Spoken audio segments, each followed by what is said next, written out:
Okay ठीक है 4 10 ठीक है will see this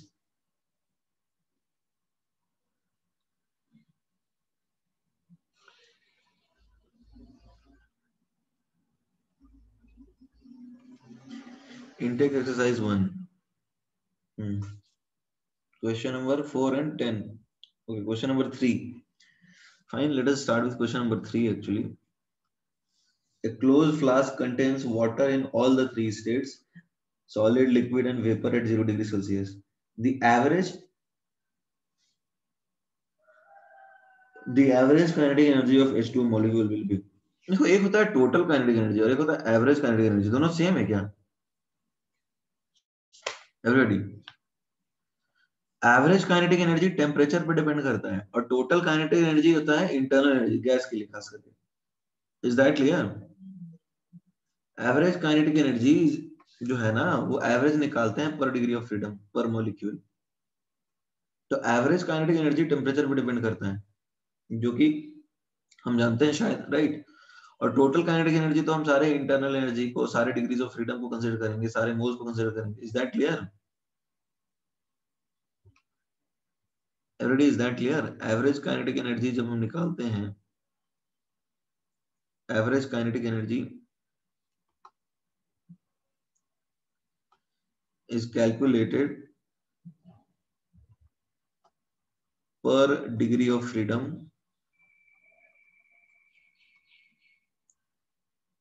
per molecule ठीक है तो वो it depends on temperature only right so it depends on temperature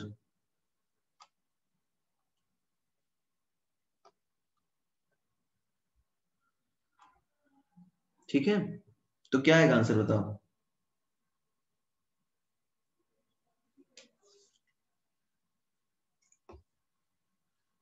तो इसका आंसर डी बना ठीक है ना next question number 4 which of the following is an intensive property अच्छा ये तो हमने लास्ट क्लास में पढ़ लिया था ना यार भावेश ये तो हमने डिस्कस भी किया था pressure heat capacity total kinetic energy volume इसमें बताओ कौन है इंटेंसिव एवरीबॉडी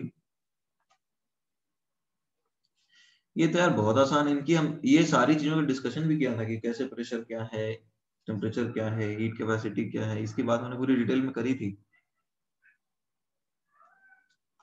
क्यों डाउट है भावेश देखो भावेश हम बता देते हैं प्रेशर एन पे डिपेंड कहाँ करता है PV is equal to NRT होता है भावेश तो पी होता है एनआरटी अपॉन वी तो अब देखो एन और यहाँ वॉल्यूम भी को भी लिख सकते हैं के इंटू 22.4 मतलब इस तरह से लिख सकते हैं इसको के इंटू एन आर और ये इधर टी अरे यार क्या लिख रहा हूँ मैं आर टी तो कैंसिल हो जाएगा ना एन एन तो ये तो इंटेंसिव होगा ना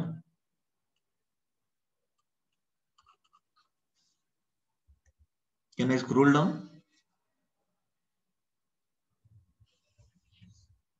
ओके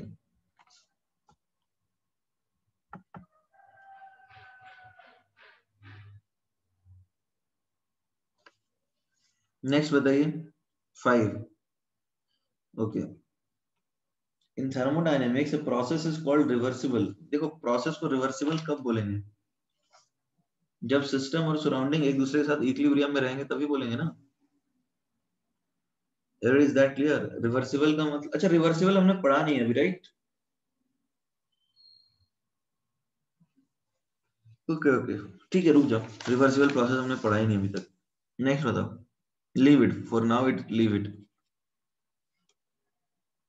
6 में किसी को डाउट है 6 में नैनेश को डाउट है if A gas at constant temperature expands यदि गैस कांस्टेंट टेम्परेचर पे एक्सपैंड करता है तो इंटरनल एनर्जी का क्या होगा बताओ देखो हम लोग जानते हैं कि इंटरनल एनर्जी होता है 3/2 nRT तो हम लिख सकते हैं 3/2 PV मोनोएटॉमिक के लिए तो कांस्टेंट टेम्परेचर पे यदि वॉल्यूम बढ़ता है तो प्रेशर कम होता है ना P इंटू वी तो कांस्टेंट रहता है everybody I hope it is clear right जब हम कांस्टेंट टेम्परेचर पे वॉल्यूम बढ़ाते हैं तो प्रेशर कम हो जाता है such that P into v is constant is that clear तो अब जब P इंटू वी कॉन्स्टेंट है, टेम्परेचर कॉन्स्टेंट है, तो तुम खुद सोचो कॉन्स्टेंट टेम्परेचर पे यदि गैस एक्सपैंड करेगा तो क्या इंटरनल एनर्जी में कोई बदलाव देखने को मिलेगा? नहीं मिलेगा, राइट? तो क्या आएगा 6 का आंसर, बताओ?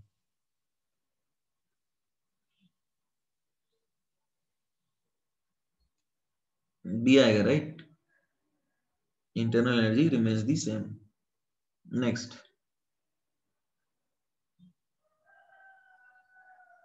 सेवेंथ किसी को डाउट नहीं है ना? सेवेंथ किसी ने शायद पूछा था, सिद्धेश। ओके, देखो क्वेश्चन नंबर 7 क्या है? Internal energy and pressure of gas per unit volume. देखो इंटरनल एनर्जी हमने सीखा क्या है, बताओ? इंटरनल एनर्जी हमने सीखा है 3/2 पीवी। तो पर यूनिट वॉल्यूम यानी इंटरनल एनर्जी बाई वॉल्यूम, तो ये 3/2 भी आएगा।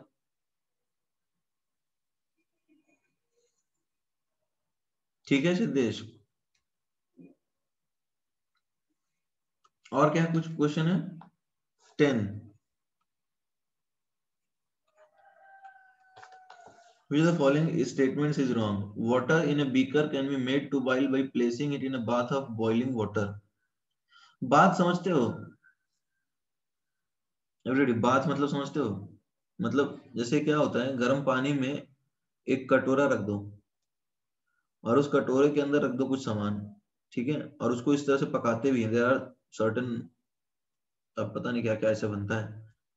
तो ये बोल रहा है कि पानी, उबलते हुए पानी में तुम इसको रख दोगे वाटर बाथ में, इसमें भी पानी रख दोगे तो ये उबलेगा क्या? एवरीबॉडी बता।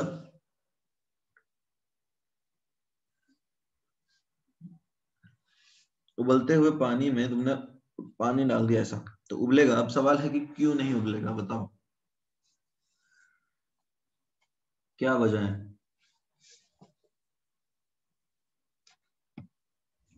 एवरीबॉडी बताओ।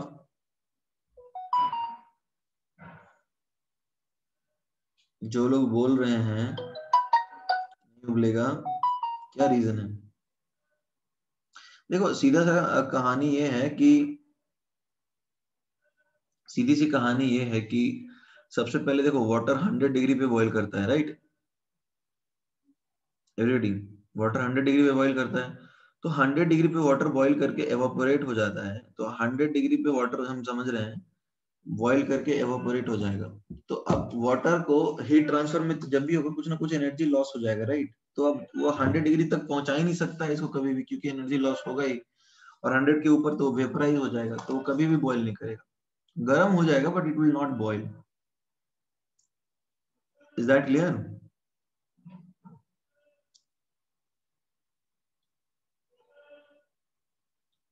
नहीं समझे? अच्छा, कितने लोगों की बात समझ में आ रही है? वैसे तुम नेचुरल इंस्टिंक्ट से भी बता सकते हो इसको। मैं क्या बोल रहा हूँ कि मान लो तुम जैसे पानी पतीले में बॉईल करते हो, तो कितने टेम्परेचर पे बॉईल होता है शेष?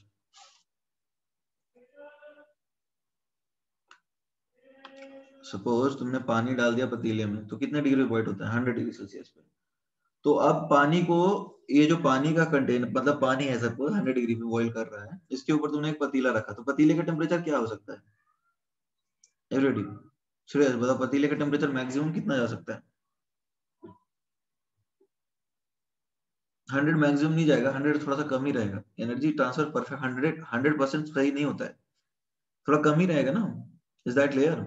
लेस देन 100 होगा, हाँ। तो जब पतीले का टेम्परेचर मैक्सिमम जो लेस देन 100 जा सकता है, पतीले के अंदर जो पानी है वो 100 पे कैसे जा सकता है फिर?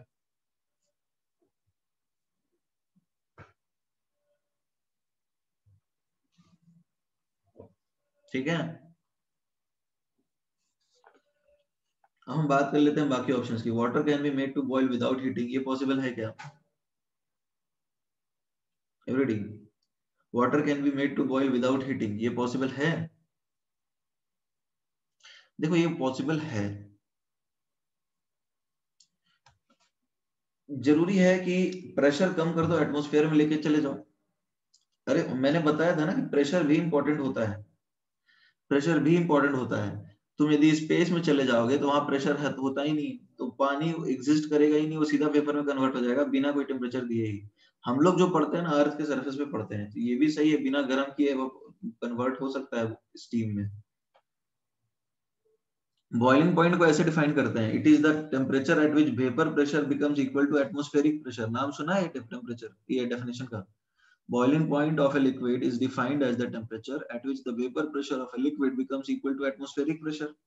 तो जब एटमॉस्फेरिक प्रेशर जीरो रहेगा तो always vapour pressure equal to atmospheric pressure, वो हमेशा बॉइल करता रहेगा।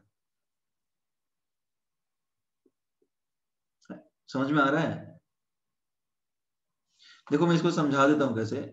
एटमॉस्फेयर का एक प्रेशर लगता है नीचे, अब लिक्विड को हीट करोगे ना तो ऊपर की तरफ वेपर प्रेशर लगता है। तो जब ये दोनों बॉईल करेंगे ना तो इस जिस टेम्परेचर पे ये दोनों बराबर होते हैं उस टेम्परेचर पे बॉइलिंग पॉइंट स्टार्ट होता है, यानी बॉइलिंग स्टार्ट होता है। जब ये जीरो है, बी एक्सटर्नल जीरो है, तो इसको कोई दिक्कत ही नहीं है, ये हमेशा इससे ज्यादा ही है, तो ऑलवेज वेपर में ही रहेगा, टेम्परेचर की जरूरत ही नहीं है। नॉर्मली होता क्या है, वेपर प्रेशर एटमॉस्फेरिक से कम होता है, इसलिए टेम्परेचर बढ़ा करके वेपर प्रेशर बढ़ाते हैं। ठीक है, तो जिस टेम्परेचर पे जस्ट बराबर हो जाए उसको बॉइलिंग पॉइंट बोलते हैं। तो बी वाली बात सही है ना?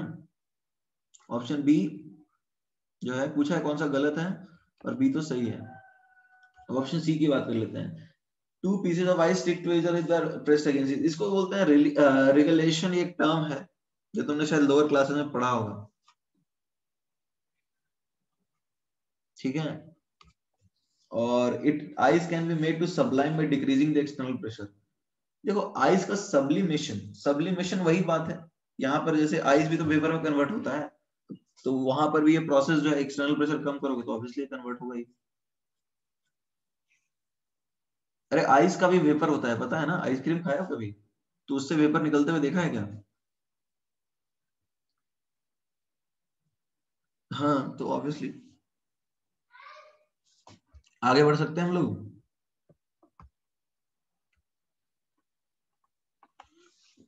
ओके, तो हमारी कहानी कहाँ पे थी याद है? Ninth. The thermodynamic variable is defined by, देखो थर्मोडायनेमिक वेरिएबल जो है टेम्परेचर, उसको कौन से लॉ ने डिफाइन किया था बताओ? सलोनी हमने पढ़ा था ना कि टेम्परेचर जो है वाला कंसेप्ट थर्मोडायनेमिक्स में कौन से लॉ में सीखा था हमने? जीरोथ लॉ में ना।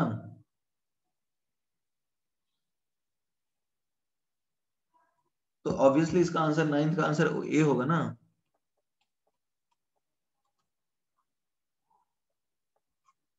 Zeroth law of thermodynamics, is that clear? ठीक है ना? वेरिएबल टेम्परेचर क्यों पर, अरे हमने यही बात बोली थी ना कि हीट ट्रांसफर होने के लिए टेम्परेचर का डिफरेंस होना चाहिए, यही होता है zeroth law. Saloni is that clear? जैसे मैंने बताया था कि हमारा नाक और कान, और दो कान अलग अलग टेम्परेचर पे, नाक टेम्परेचर T1 पे, कान पहला वाला कान T2 पे, और तीसरा दूसरा वाला कान लेट्स से T3 पे। तो अब यदि नाक का टेम्परेचर पहले कान के बराबर है और ये नाक का टेम्परेचर दूसरे कान के बराबर है, तो तीनों का टेम्परेचर सेम होना चाहिए, अपन ये सीखे थे ना। तो ये टेम्परेचर वाली बात कहाँ से आई बताओ? हीट ट्रांसफर के लिए टेम्परेचर का होना जरूरी है सेम, सॉरी डिफरेंट, ये वाली बात थी ना जीरोथ लॉ। अब आगे बढ़ सकते हैं? ठीक है,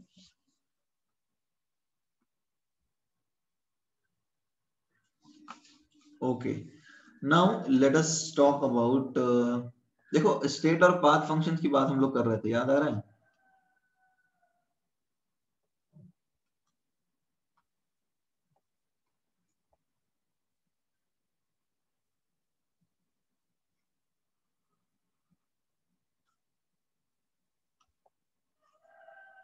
ठीक है, हम लोग बात कर रहे थे स्टेट फंक्शंस की और पाथ फंक्शंस की। ठीक है, तो बताओ स्टेट फंक्शन क्या होता है और पाथ फंक्शन क्या होता है?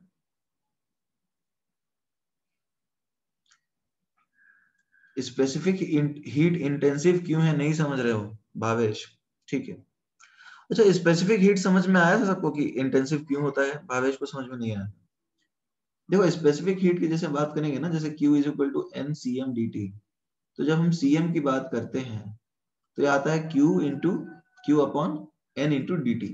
अब हीट तो एक्सटेंसिव है, ठीक है, तो extensive by extensive into intensive क्या आएगा भावेश? ये इंटेंसिव आएगा, is that clear Bhavesh?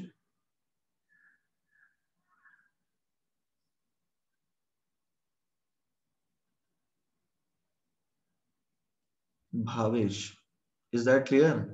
Specific heat intensive क्यों मैं समझ रहा था, पर डेफिनेशन से देख रहे हैं तो हमने मोल्स तो फिक्स किए थे। अरे भाई, तो मोल फिक्स कर दिए थे तो ऑब्वियसली तो अमाउंट पे थोड़ी डिपेंड करेगा। तुमने एक मोल के लिए डिफाइन किया है तो अब अमाउंट पे क्यों डिपेंड करेगा?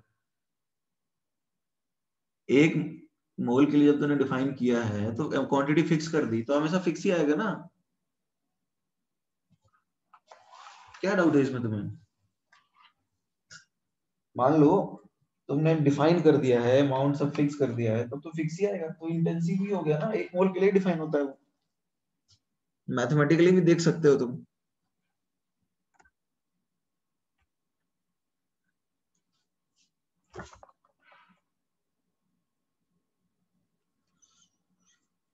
देखो अब बात कर लेते हैं स्टेट फंक्शन और पाथ फंक्शंस की, ठीक है ना। देखो तो स्टेट फंक्शन क्या होता है, let us try and understand this. Initial और फाइनल स्टेट पे डिपेंड करता है, उसको स्टेट फंक्शन बोलते हैं, ठीक है। और जो इनिशियल और फाइनल स्टेट पे ना डिपेंड करते हुए पाथ फॉलोड बाय सिस्टम पे डिपेंड करता है, उसको पाथ फंक्शन बोलते हैं, राइट। कोई दिक्कत तो नहीं होनी चाहिए इसमें, ओके। अब स्टेट और पाथ फंक्शन अपन डिफाइन कर चुके हैं, तो अब एक और चीज हमने पढ़ा था कि यदि स्टेट फंक्शन है तो integral dx a to b xb minus xa होगा, और यदि पाथ फंक्शन है तो इंटीग्रल a से b का dx ये इक्वल नहीं होगा xb माइनस xa। कोई दिक्कत है इसमें एवरीबॉडी?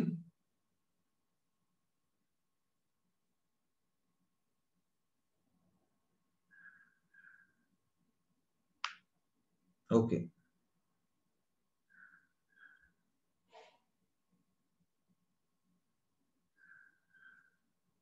तो पाथ फंक्शन में क्या होगा? अरे रुको ना यार, तुम बहुत जल्दी में रखते हो।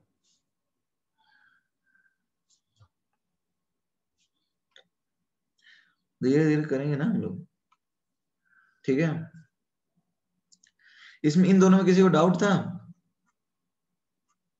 Everybody, is that clear? Fine, आगे कुछ प्रॉपर्टीज देखते हैं। देखो, if x is a state function, यदि x स्टेट फंक्शन है तो साइक्लिक इंटीग्रल dx का 0 होगा। ये समझ में आ रहा है everybody? Cyclic integral of dx मतलब समझ में आ रहा है? जैसे देखो, a से b गए, b से c गए, c से d गए, d से आगे वापस है। तो इस साइक्लिक इंटीग्रल dx का कैसे डिफाइन करेंगे बताओ?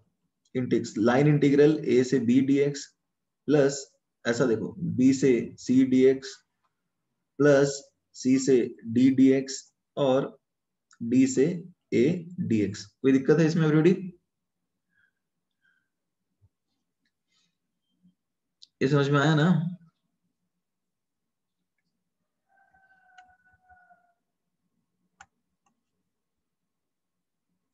तो अब जरा देखो क्या आएगा। ये आता है एक्स बी माइनस एक्स से, ये वाला टर्म। ये लिख लिया था क्या ऊपर का सबने? एक सेकंड हम इसको पूरा कर लेते हैं, उसके बाद एक साथ लिख लेना, ठीक है ना। तो ये वाला टर्म जो है वो आ जाएगा एक्स बी माइनस एक्स से, ये वाला टर्म आएगा एक्स सी माइनस एक्स बी, ये वाला टर्म आएगा एक्स डी माइनस एक्स सी, ये वाला टर्म आएगा एक्स ए माइनस एक्स डी। अब देखो क्या आता है, एक्स ए एक्स ए एक्स डी एक्स सी, सब कुछ कैंसिल हो गया, ठीक है। दिख रहा है ये सब कैंसिल हो गया ना, एक्स सी माइनस एक्स बी है ये, ठीक है एवरीबॉडी। सारा टर्म कैंसिल हो गया और ये आ गया 0, ये एक्चुअली एक्स बी है, ठीक है। तो अभी ऑब्वियसली इसका मतलब साइक्लिक इंटीग्रल dx का 0 है तो स्टेट फंक्शन होना चाहिए ना। अरे यदि घूम फिर के सेम पॉइंट पे आ गए तो चेंज कुछ हुआ क्या? स्टेट तो फाइनल और इनिशियल सेम ही है ना। तो जो स्टेट फंक्शन है तो उसका साइक्लिक प्रोसेस में चेंज तो 0 ही आना चाहिए। Is that clear? एक साइकिल बन के सेम पॉइंट पे आ जाते हैं हम, साइकिल कैसा भी हो सकता है, सर्कल भी हो सकता है, ट्रायंगुलर भी हो सकता है, ऐसा भी आ सकता है जैसे ए से गया यहाँ फिर यहीं आ गया, राइट। कैसे भी करके यदि वापस उसी स्टेट पे आता है तो उसका ओवरऑल चेंज क्या होना चाहिए बताओ एवरीडे? उसका ओवरऑल चेंज 0 होना चाहिए। यानी if dx in a cyclic process, dx in a cyclic process यदि जो साइक्लिक प्रोसेस में चेंज है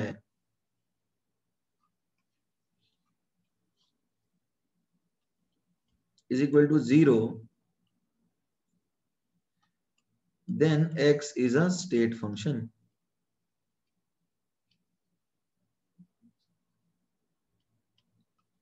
ठीक है ब्रोडी, इसमें किसी को डाउट है?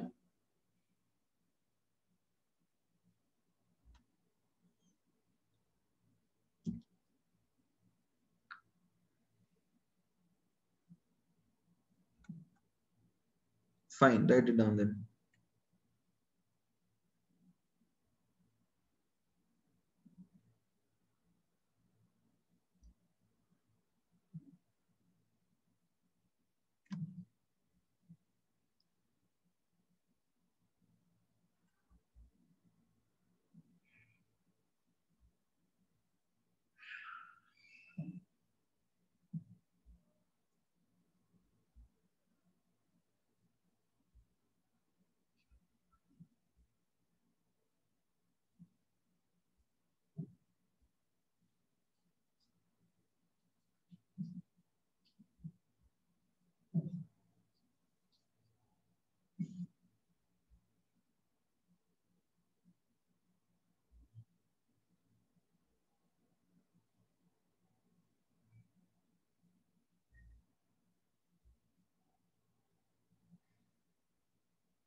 Done. Can I scroll down now? Okay.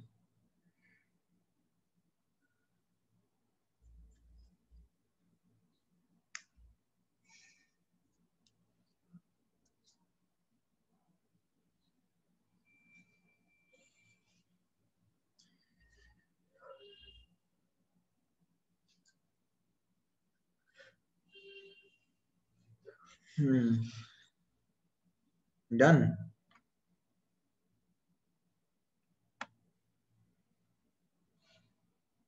ठीक है, इसको भी लिख लो फिर।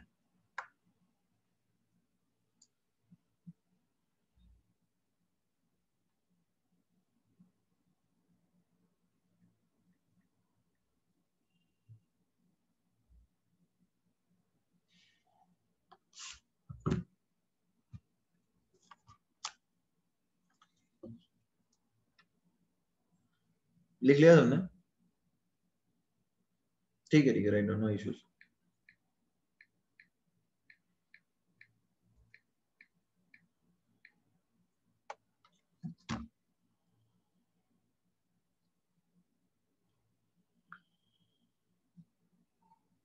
ऊपर करो स्क्रॉल,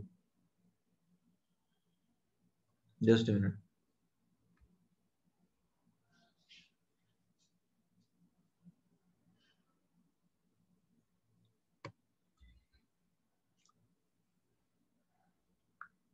डन।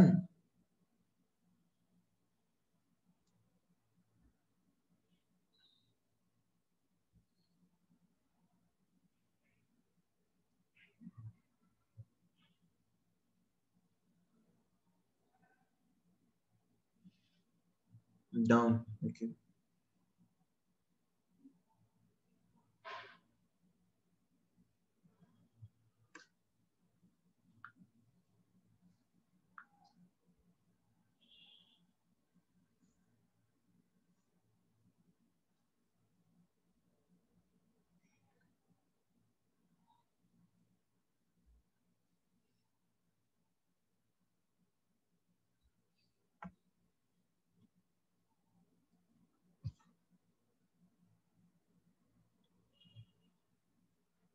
अब तो हो गया ना?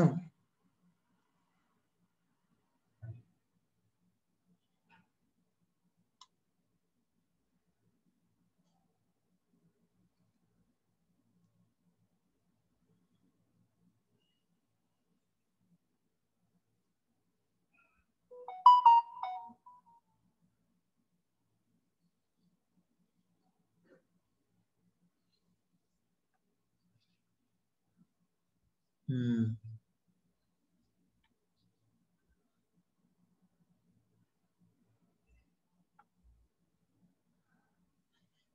ओके, तो आई थिंक आप सबने लिख लिया है। तो देखो अब बेसिकली हम ये समझ पा रहे हैं स्टेट फंक्शन के बारे में, क्या समझ पाए अब तक कि एक्स बी माइनस एक्स होना चाहिए, साइक्लिक इंटीग्रल में 0 होना चाहिए।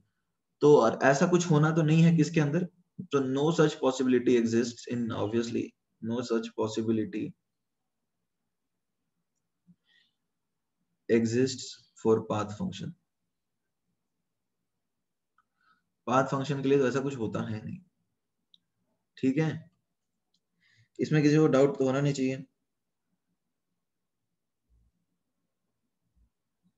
Clear already?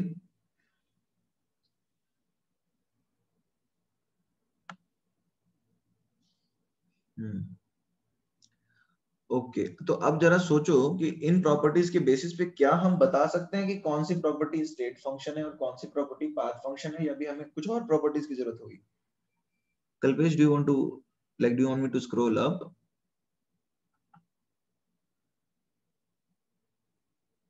इतने के बेसिस पे अपन नहीं बता सकते।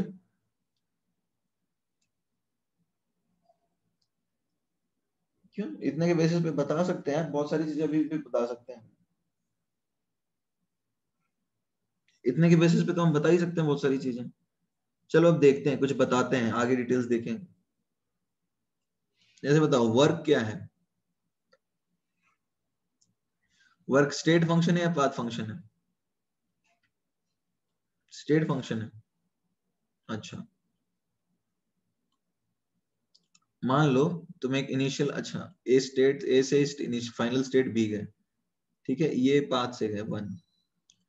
दूसरा है ये वाले पाथ से गए, लेट से ये वाला पाथ 2 है। तीसरा है ये वाले पाथ से गए, ये वाला पाथ 3 है। तो वर्क डन हर केस में सेम होगा। Area under the curve same है क्या? अरे इसको कैसे डिफाइन करते हैं? तुम लिख सकते हो क्या, D W from A to B को लिख सकते हो W B minus W A, ऐसा लिख सकते हो क्या? लिखते ही नहीं ऐसे ना, ऐसा हम लिख ही नहीं सकते, पॉइंट्स पे डिफाइंड ही नहीं होता। हम integral d W A to B को हम क्या लिखेंगे, integral p d v along a to b. तो वो एरिया अंडर द कर्व तो अलग अलग आएगा ना हर केस में, तो हर पाथ पे तो अलग हो गया। तो D W A to B is path dependent, इस पाथ डिपेंडेंट, इसको तो हम कभी लिखते ही नहीं है। W B minus W A कभी नहीं लिख सकते। बता तो सकते हैं ना एवरीबॉडी, समझ में नहीं आ रहा है क्या? आ रहा है, नहीं आ रहा है? तो ये तो पाथ फंक्शन हुआ, ज्यादातर लोग इसको स्टेट घोषित कर चुके थे।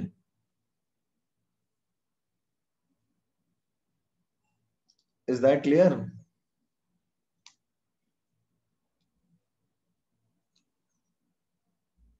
Okay, now let us talk about internal energy. Internal energy लिख सकते हैं d u a to B को ऐसे लिख सकते हैं क्या, यू बी माइनस यू ए।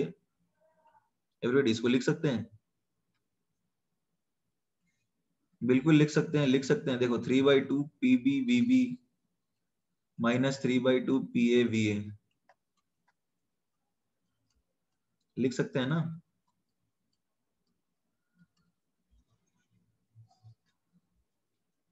क्लियर है, डाउट है?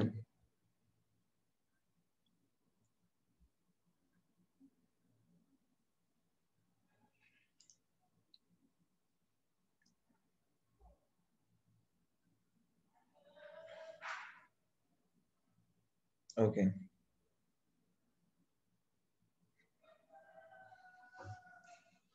लास्ट स्लाइड पे चलूं? ठीक है, आगे लास्ट स्लाइड पे।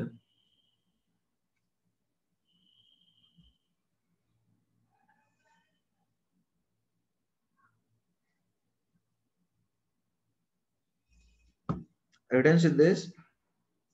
Okay, Saloni has a question, कैसे लिख सकते हैं? ओके, अच्छा सलोनी एक बात बताओ, जैसे मान लो तुम किसी भी पॉइंट से जाते हो, इनिशियली ए से जाते हो इस पॉइंट पे बी पे, तो हमें चेंज इन इंटरनल एनर्जी निकालना है। तो change in internal energy u b minus u a क्यों नहीं लिख सकते? ये पाथ पे थोड़ी डिपेंड करता है, इंटरनल एनर्जी तो सिर्फ और सिर्फ टेम्परेचर पे डिपेंड करता है। Is that clear Saloni? Is that clear और not? So we can write it like that. We can also write 3/2 nr Tb minus Ta. ठीक है, तो ये तो स्टेट पे डिपेंड कर रहा है ना, तो स्टेट फंक्शन हुआ।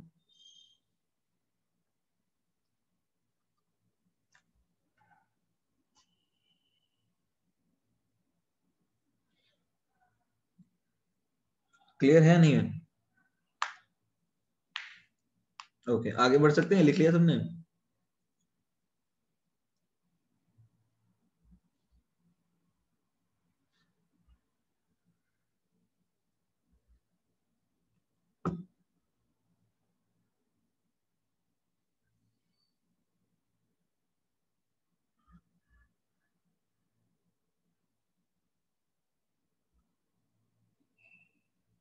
Okay fine, okay waiting.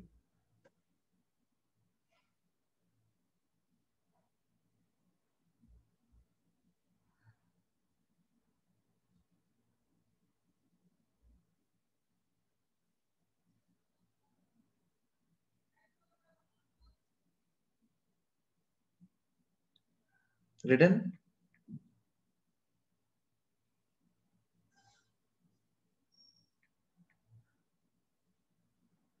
Okay fine.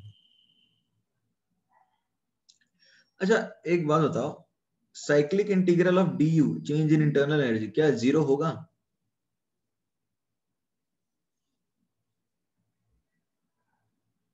Every day, मान लो तुम एक पॉइंट से स्टार्ट करते हो और वापस उसी पॉइंट पे आ जाते हो, प्रेशर वॉल्यूम ग्राफ में तुम स्टार्ट करते हो एक पॉइंट से और वापस यहीं पहुंच जाते हो, ए से ए पे आ जाते हो, तो चेंज इन इंटरनल एनर्जी कैसे निकालोगे? सेम पॉइंट है तो ये आ जाएगा तुम्हारा क्या, 3/2 NR TA minus T, zero नहीं होगा? जीरो होगा ना? तो क्या इससे ये कंफर्म नहीं हो रहा कि ये स्टेट फंक्शन है? अब बताओ क्या साइक्लिक प्रोसेस में डी डब्ल्यू जीरो होता है? साइक्लिक प्रोसेस में डी डब्ल्यू जीरो होता है क्या? हमने तो निकाला है पॉजिटिव नेगेटिव, तो ये पाथ फंक्शन हुआ ना। तो हम बता तो पा रहे हैं यार, I don't you think we can explain, हम तो बता पा रहे हैं ना कि कौन सा स्टेट है कौन सा पाथ है, we can tell right.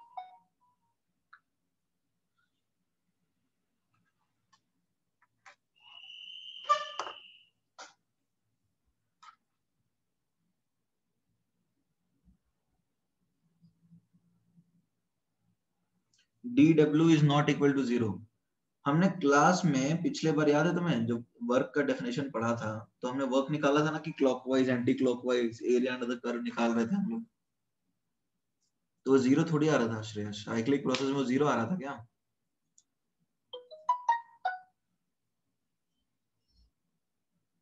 Clear है श्रेयस? हमने एरिया अंडर द कर्व निकाला था ना अलग अलग केसेस में, जैसे यदि वर्क डन तुम निकालते हो तो क्या होता है देखो,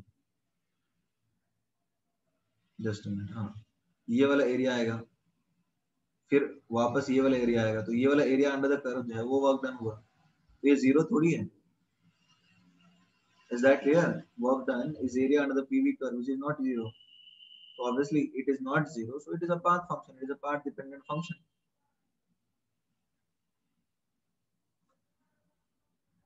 क्लियर है? Okay okay. चलो थोड़ा और आगे बढ़ लेते हैं, कुछ और डिफरेंसेस देख लेते हैं।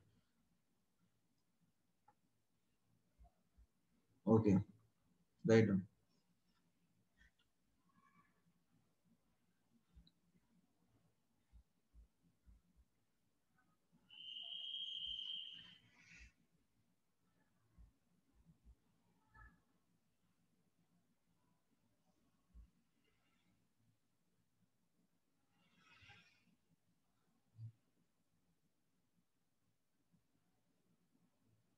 कुछ और एग्जांपल्स। ठीक है बताओ, प्रेशर, प्रेशर स्टेट फंक्शन है पाथ फंक्शन है?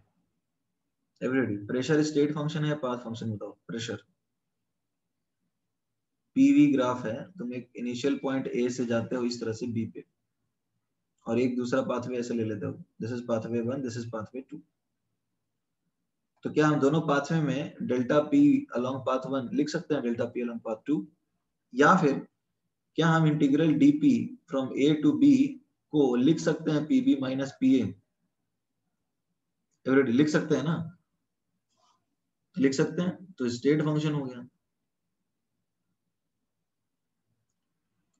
ठीक है,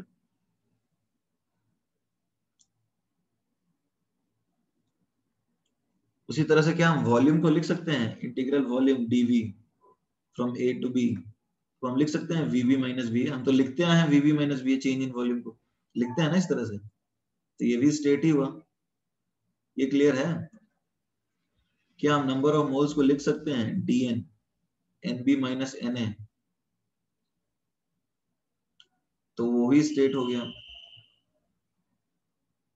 ठीक है, similarly can we write dt इंटीग्रल a to b is db minus da?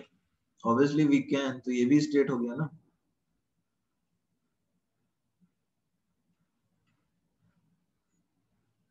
Fine, everybody clear है? du is equal to zero कैसे लिखा? du is equal to zero इसलिए लिखा था साइक्लिक प्रोसेस में क्योंकि वो सेम पॉइंट पे वापस आ गया था ना, तो इनिशियल और फाइनल टेम्परेचर सेम है, तो चेंज इन टेम्परेचर जीरो, तो du भी जीरो।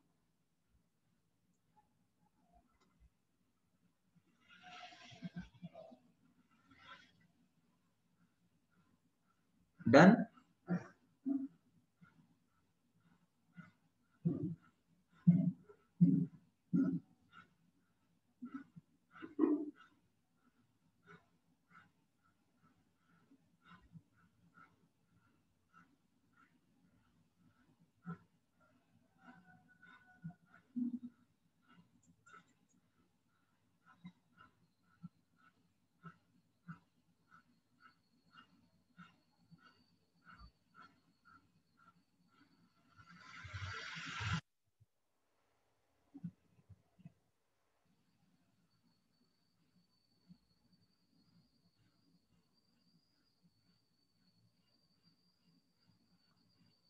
हाँ, ये पैरामीटर सारे गैस पैरामीटर्स तो स्टेट फंक्शन ही हुए ना।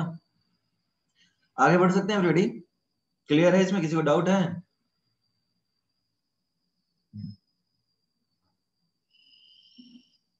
ओके, तो अब देखो कुछ और पॉइंट्स हैं स्टेट और पाथ फंक्शन के और लेकर के। State function, path function,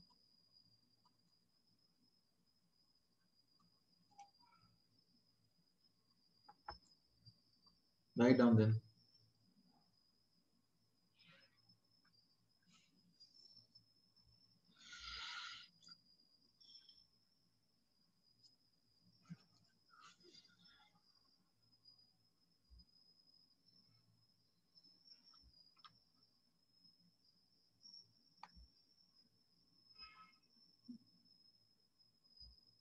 done.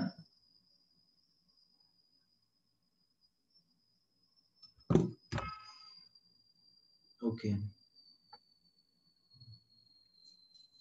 ठीक है, स्टेट फंक्शन और पाथ फंक्शन को लेकर के कुछ और बातें हम कर रहे हैं। तो अब देखो, स्टेट फंक्शन यदि है, कोई चीज यदि स्टेट फंक्शन है, if x is a state function, यदि x एक स्टेट फंक्शन है, देन होता क्या है, इंटीग्रल dx जो है इट इज डिफाइंड, या फिर ऐसा जो dx जो है ना यही डिफाइन होता है, is defined for states.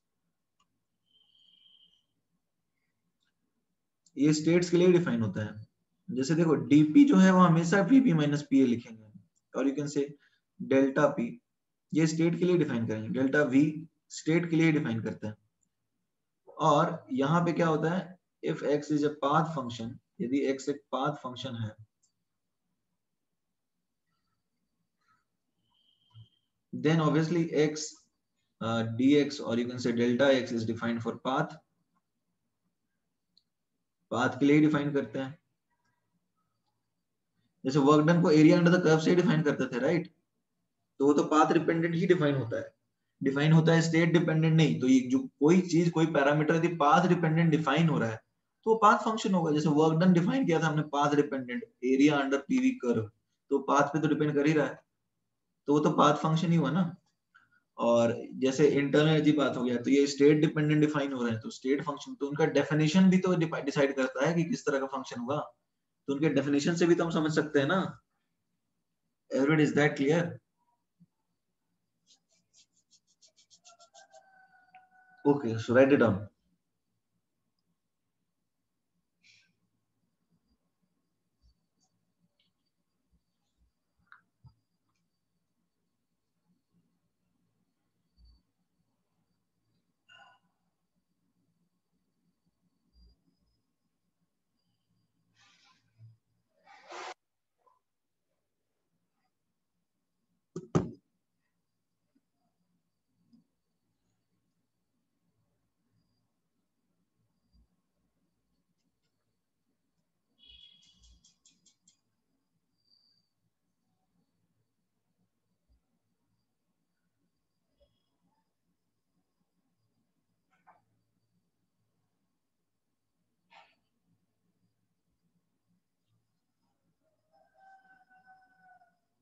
What did you say about definitions? Siddhesh, I said कि फंक्शन का जो डेफिनेशन है उससे भी हमें ये पता चल सकता है कि वो स्टेट फंक्शन है या पाथ फंक्शन। यदि हम पाथ के हिसाब से डिफाइन कर रहे हैं, जैसे जब हम वर्क डन डिफाइन कर रहे थे तो हमने पाथ के हिसाब से डिफाइन किया था उसको, तो वर्क डन पाथ फंक्शन हो गया। जैसे DW हमने लिखा एरिया अंडर PV कर, तो एरिया जब बात कर रहे हैं तो फिर पाथ तो बात कर ही ना, तो पाथ के हिसाब से यदि डिफाइन कर रहे हैं तो पाथ फंक्शन होगा। स्टेट के हिसाब से डिफाइन कर रहे हैं तो स्टेट फंक्शन होगा। Clear everybody? आगे बढ़े? ओके। अच्छा, जैसे मान लो तुमने ग्राफ बनाया हुआ है एक्स और वाई का, जैसे this is x axis and this is y axis. तुमने कोई एक इनिशियल पॉइंट लिया x1 और y1, तुम फाइनल पॉइंट ले रहे हो x2 और y2।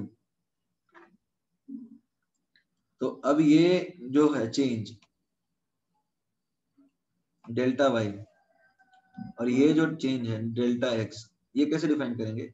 डेल्टा y आएगा y2 माइनस y1 और डेल्टा x क्या आएगा? x2 minus x1। Everybody, is that clear? Delta y आएगा y2 माइनस y1 और डेल्टा x आएगा x2 माइनस x1। कोई दिक्कत है?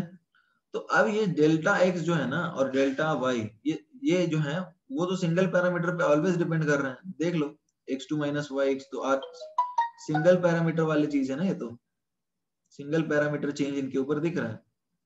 तो जब सिर्फ एक पैरामीटर के ऊपर कोई डिपेंड करेगा तो स्टेट फंक्शन होगा। ये समझ में आ रहा है? if a variable if a variable is dependent on single parameter, अरे कोई एक ही पैरामीटर चेंज हो रहा है या फिर कोई ऐसा वेरिएबल है जो कि सिर्फ, if a variable is, एक सेकंड ऐसा लिख देता हूं, dependent on single parameter,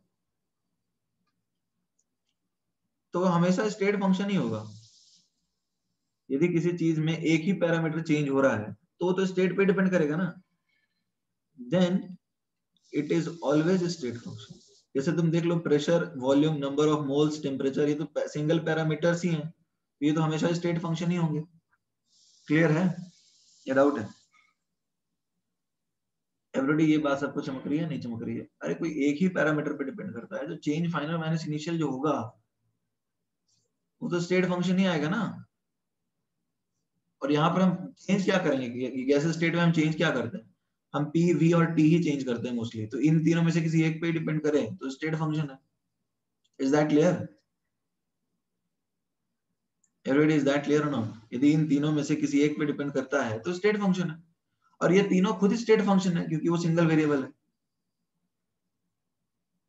are we clear और not?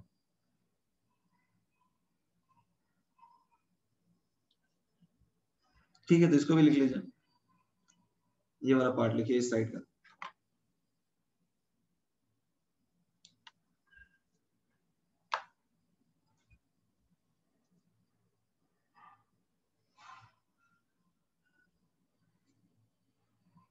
First right it down, लिखो इसको।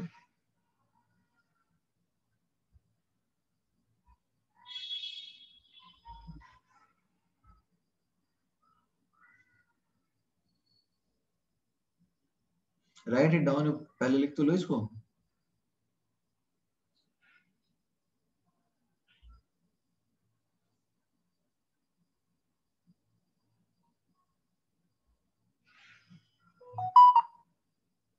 Written everyone? See, let us try to understand कि यहाँ पे बातें हो क्या रही हैं।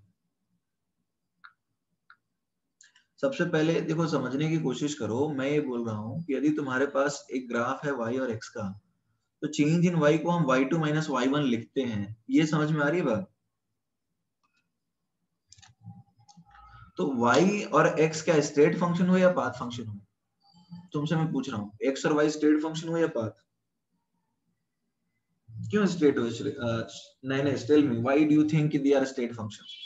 क्या रीजन तुमको लग रहा है? You can respond in the chat box. Why do you think x and y are state functions? कोई रीजन तो होगा।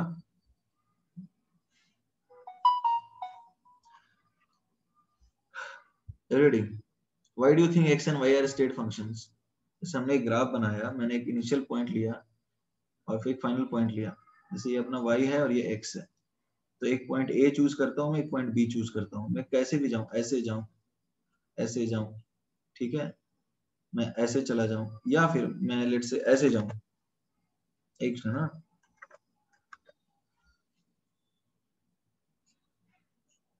ठीक है, सो लेट अस से this is path 1, this is path 2, this is path 3 and this is path 4। मैं किसी भी path से जाता हूँ तो मैं डेल्टा x जब भी लिखूंगा तो मैं तो x2 माइनस x1 ही लिखूंगा या फिर xb माइनस x से ही लिखूंगा ना। डेल्टा x तो ये वाला चेंज है, ठीक है, तो ये हमेशा xb माइनस x से आएगा। और डेल्टा y ये वाला जो चेंज है ये हमेशा yb माइनस y आएगा, यानी ये वाला पॉइंट का डिफरेंस और ये वाला पॉइंट का डिफरेंस। तो यदि कोई चीज है जो कि इनके सिर्फ सिंगल पैरामीटर पे डिपेंड करती है, ठीक है, तो वो तुम्हें नहीं लगता कि सिंगल पैरामीटर हमेशा स्टेट फंक्शन होता है? क्योंकि वो चेंज तो फाइनल रिलेशन आएगा ही नहीं। अभी भी क्लियर नहीं है? जैसे देख लो इंटरनल एनर्जी क्या होता है, F/2 nRT। तो चेंज इन इंटरनल एनर्जी हमेशा एक फंक्शन के फॉर्म में आ जाता है, nRT2 माइनस T1। तो अब ये तो कभी भी पाथ पे डिपेंड करेगा नहीं, तो सिर्फ और सिर्फ दिख रहा है ना, स्टेट पे डिपेंड कर रहा है, इनिशियल और फाइनल स्टेट एक पैरामीटर पे डिपेंड कर रहा है। तो यदि कोई चीज एक सिंगल पैरामीटर डिपेंडेंट है जो कि इनिशियल मोल्स पे डिपेंड नहीं कर सकता, क्योंकि मोल्स नॉर्मली हम चेंज नहीं करते, थर्मोडायनेमिक्स में हम क्लोज सिस्टम ही रखते हैं, मतलब इस तरह का सिस्टम जिसमें पिस्टन ऊपर नीचे हो रहा है, तो एन तो कांस्टेंट है ना, एन तो कांस्टेंट ही रखते हैं हम हमेशा। क्लोज सिस्टम ऑफ गैस रखते हैं हम हमेशा under a constant external pressure. अभी क्लियर है? अभी भी क्लियर नहीं है?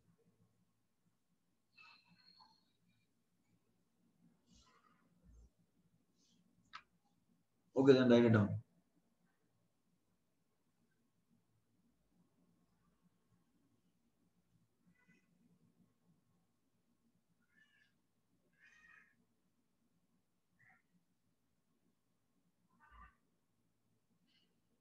ये लिखना चाहते हो बिल्कुल लिख लो, यदि तुम समझ गए थे पिछले वाले केस से ही तो तुम ऐसे ही समझ लो।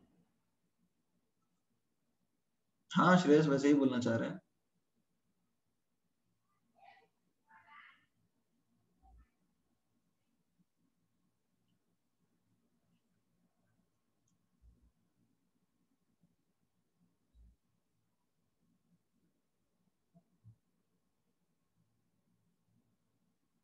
Done everyone?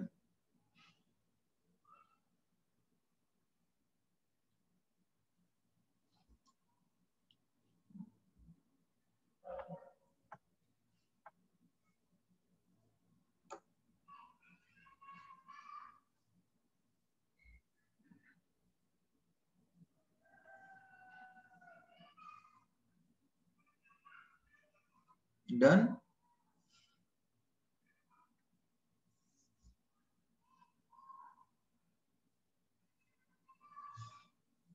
ओके, तो चलो ठीक है, थोड़ा सा वर्क भी तो पी दोनों डिपेंड करता है, इसलिए वो पाथ फंक्शन है ना। वर्क वाली बात करते हैं, चलो we will talk about it.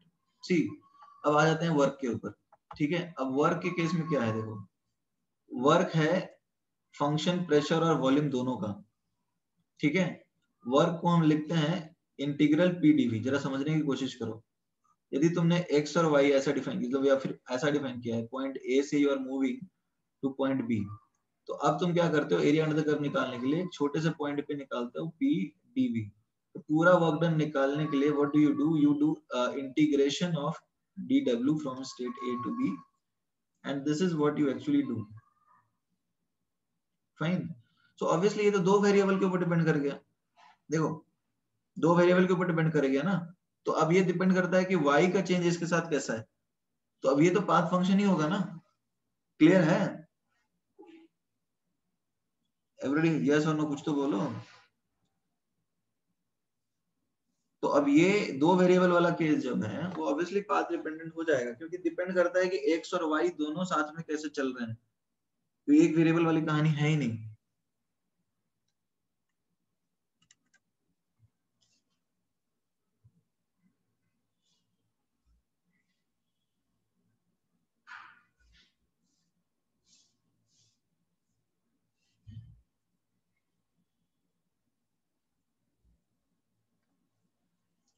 So if a parameter p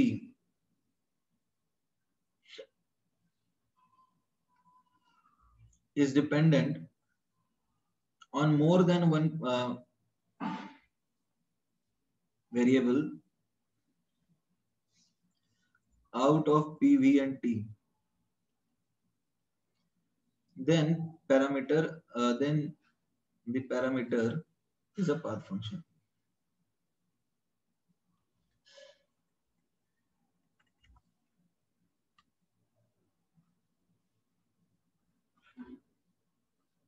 Write it down.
और नीचे स्क्रॉल करूं क्या?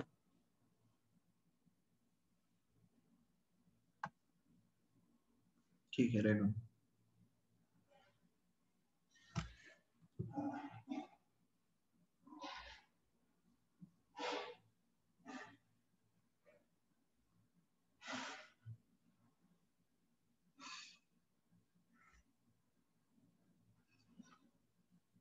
हो गया विश्वराज?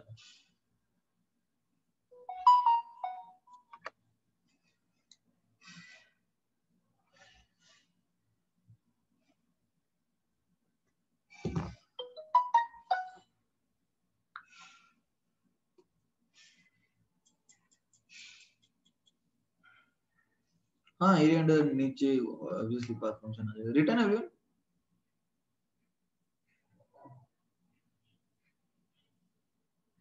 और नीचे तो कुछ लिखा ही नहीं है यार, और कितना नीचे स्क्रॉल करवाओगे?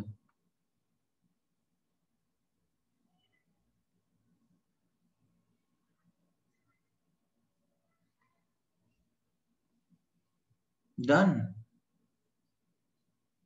ओके, तो चलो अब देखो हमने बहुत सारे प्रॉपर्टीज पढ़ ली है, तो अब हम धीरे धीरे बताते जाते हैं. देखो वर्क क्या है? फंक्शन है प्रेशर वॉल्यूम का, तो पाथ फंक्शन हो गया. ठीक है. सिंगल पैरामीटर वाले सारे पी वी एन टी ये सब के सब स्टेट फंक्शन है, इसमें तो कोई डाउट होना नहीं चाहिए. इंटरनल एनर्जी जो है it is a function of temperature. Degree of freedom तो चेंज होता नहीं है, तो ये भी स्टेट फंक्शन है. ठीक है, कोई दिक्कत तो नहीं होनी चाहिए. अब क्या बचा हमारे पास? अब बताओ हीट. हीट क्या है? हीट. हीट स्टेट फंक्शन होगा या पाथ फंक्शन? हीट स्टेट होगा. हीट को हम लिख सकते हैं QP minus QA. Everybody can we write q integral dq, वो q b minus a q a लिख सकते हैं क्या? हीट को ऐड या सब्ट्रैक्ट कर सकते हैं दो स्टेट के बीच में? एक्चुअली नहीं लिख सकते इसको, ये पाथ फंक्शन होता है। हीट को तुम नहीं लिख सकते हो। हीट होता है function of pressure as well as volume. इसके दो पार्ट होते हैं, एक तो होता है सी एक तो कांस्टेंट प्रेशर पे डिफाइन करते हैं। सी क्यू जो है ना, ये पाथ फंक्शन है, और heat exchange at constant pressure एक वेरिएबल पे कर दोगे ना तो हो जाएगा state function. Heat exchange at constant volume कर दोगे तो हो जाएगा स्टेट फंक्शन, क्योंकि एक वेरिएबल तुमने उड़ा दिया है। जरा समझने की कोशिश करना, मैं इसको इसके थ्रू रिप्रेजेंट करता हूँ। तुम एक स्टेट ए से बी गए, ये पाथ 1 है, ठीक है, ये पाथ 2 से गए, तो अब खुद सोचो एरिया अंडर द कर्व तो अलग अलग है ना everybody. Delta U 1 is equal to delta U 2 internal energy, तो क्योंकि स्टेट फंक्शन है। ये सबको समझ में आ रहा है एवरीबॉडी? ये वाली बात सबको समझ में आ रही है? इंटरनल एनर्जी दोनों पाथ पे सेम होगा क्योंकि स्टेट फंक्शन है, राइट? तो अब फर्स्ट लॉ ऑफ थर्मोडायनामिक्स के हिसाब से Q1 plus W1 should be equal to Q2 plus W2। लेकिन W1 W2 सेम नहीं है, बट ये दोनों सेम है। इसका मतलब क्या हुआ? Q1 is not equal to Q2, यानी पाथ फंक्शन हुआ। Is that clear? ऑब्वियसली देखो दोनों वेरिएबल पे डिपेंड करता है ना कि कैसे है चेंज हो रहा है। तो ये सबको समझ में आ रहा है कि ये पाथ फंक्शन क्यों है। Internal heat exchange is a path function. देखो कुछ चीजें तुम्हें अब खुद भी बतानी होगी, क्योंकि प्रॉपर्टीज मैंने बहुत सारी बता दी है, अब तो तुम्हें अप्लाई करना सीखना है।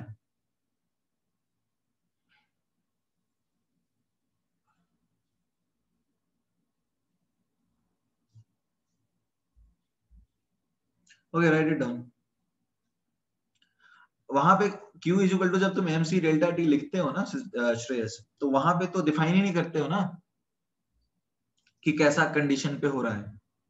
तुम पाथ ग्राफ बना करके देखो, ग्राफिकली रिप्रेजेंट करो। हमने तो बहुत सारे फंक्शंस लिखे हैं ना।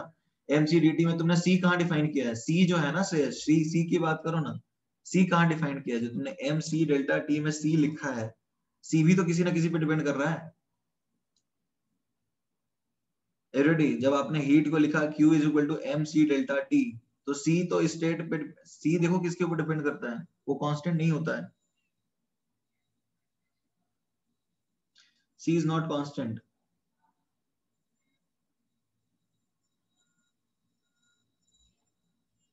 Fine, write it down everyone.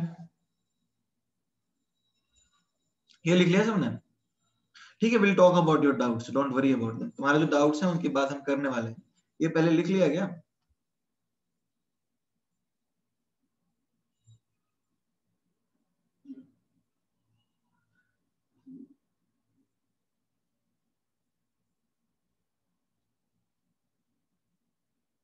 Okay ठीक है, तो अब ये समझने की कोशिश करो। अच्छा, ये ग्राफिकली तुम्हें समझ में आया कि हीट पाथ फंक्शन क्यों है एवरीबॉडी? ये ग्राफिकली समझ में आया? तुम पॉइंट ए से पॉइंट बी पे गए अलग अलग पाथ से, एक पाथ 1 से एक पाथ 2 से, ठीक है एवरीबॉडी? हम लोग पॉइंट ए से पॉइंट बी पे गए अलग अलग पाथवे से, एक हम पाथ ए से गए, एक पाथ 2 से, पाथ 1 और पाथ 2, ठीक है? तो पाथ 1 और पाथ 2 में, है ना, पाथ 1 और पाथ 2 में यदि हम बात करें तो चेंज इन इंटरनल एनर्जी तो सेम होगा। इस बात से सब लोग कन्विंस्ड हो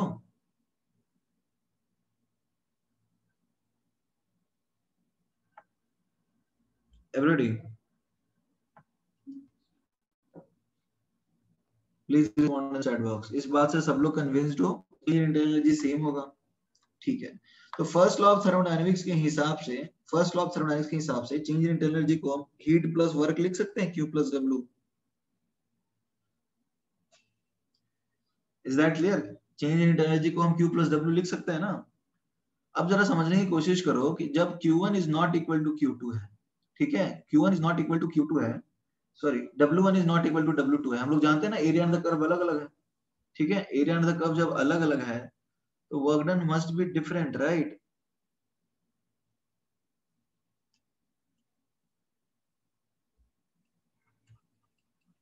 वर्क डन जो है इट मस्ट बी डिफरेंट।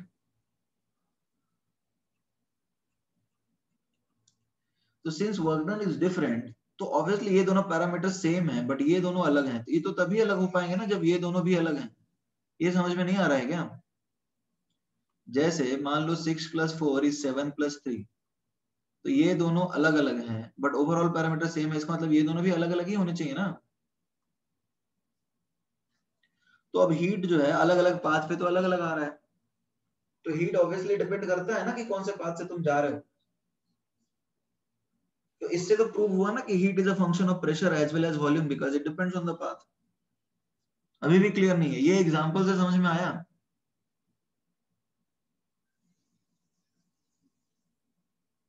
या नहीं समझ में आया?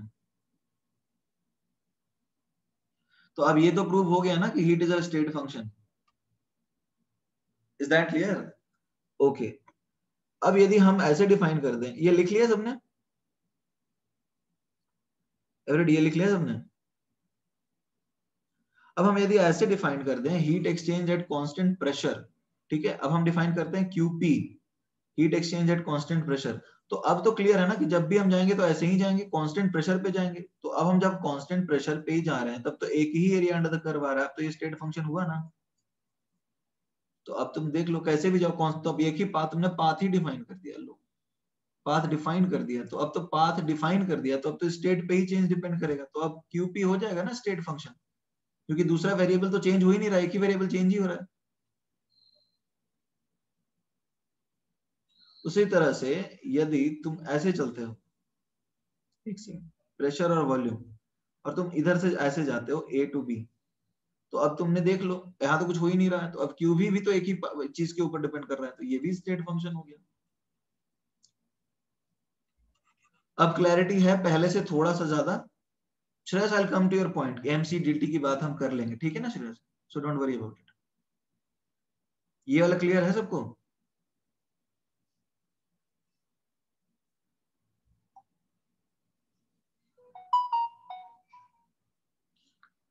सेंस नहीं बन रहा है, तुम शायद बना नहीं पा रहे हो sense, that is the issue.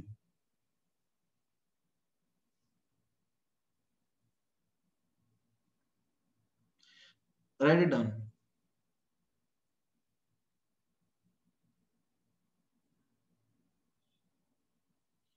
एक पॉइंट से ज्यादा हुआ तो स्टेट, अब we will discuss all the parameters, so don't worry about it.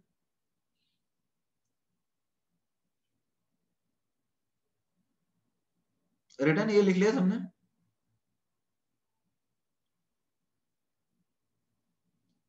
Okay. अच्छा, अब हम बात कर लेते हैं तुम्हारे पॉइंट की। अब बताओ, ये जो होता है general heat capacity, general heat capacity state function है या पाथ फंक्शन?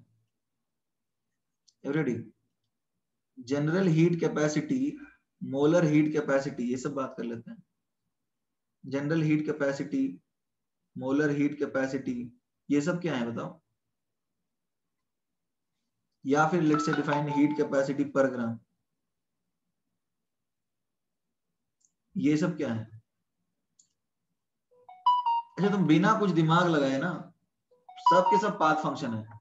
तुमको यदि यदि देखो, बेसिक यदि तुम कुछ भी दिमाग नहीं लगाते हो और सीधा सीधा फंडामेंटल चेंज करते हो, अलग अलग पाथवे पे देखते हो सेम आ रहा है तो स्टेट फंक्शन, अलग आ रहा है तो पाथ फंक्शन, ये कर सकते हो ना। यदि तुम सारे प्रॉपर्टीज यूज नहीं करना चाहते हो तो सीधा सा देख लो, ग्राफ बना के अलग अलग पाथ पे अलग आ रहा है तो स्टेट फंक्शन, अलग अलग ग्राफ पे अलग आया तो पाथ फंक्शन, और सेम आया तो स्टेट फंक्शन, इतना तो कर सकते हो। क्या यही तो है ना? ये तो कर सकते हैं ना हम। अलग पाथ पे यदि अलग आया, हम इतनी सारी प्रॉपर्टीज यूज ना करके सीधा यही देख लें तो भी अपना काम बन जाएगा, सिंपलेस्ट तरीके से वही देख लेते हैं। तो अब देखो, तुम पॉइंट ए से गए, let's say this is C, point B पे, दिस इज पाथवे नंबर 1, ये अपना पाथवे नंबर 1 है। Let's say this is pathway number 2, ठीक है?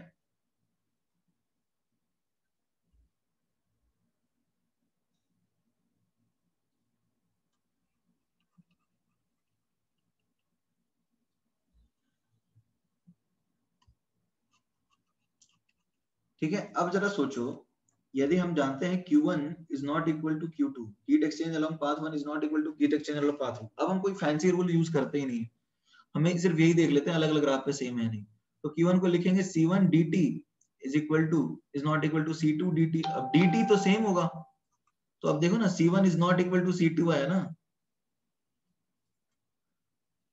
C1 is not equal to C2 आया, राइट। तो अब तो ये स्टेट फंक्शन हो गया।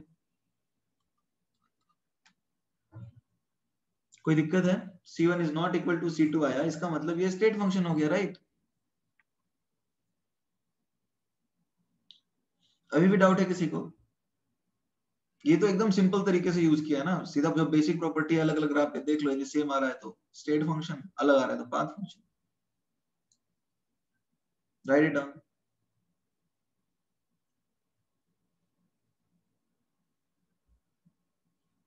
अरे यहाँ sorry sorry, this is path function, correct, this is path function, state लिख दिया मैंने, अलग पाथ पे है ना पाथ फंक्शन, ठीक है।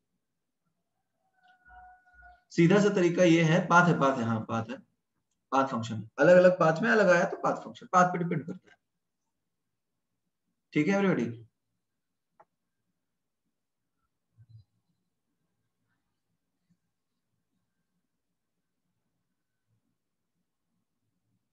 डन।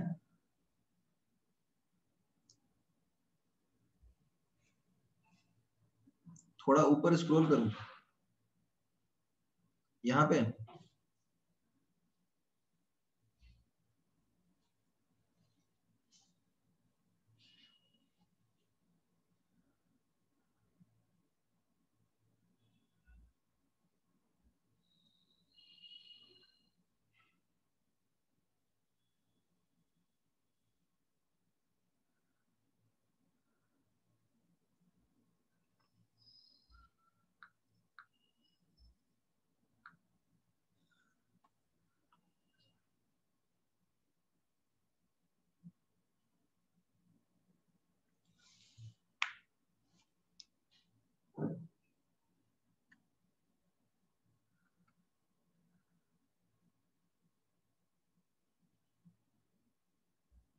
डन।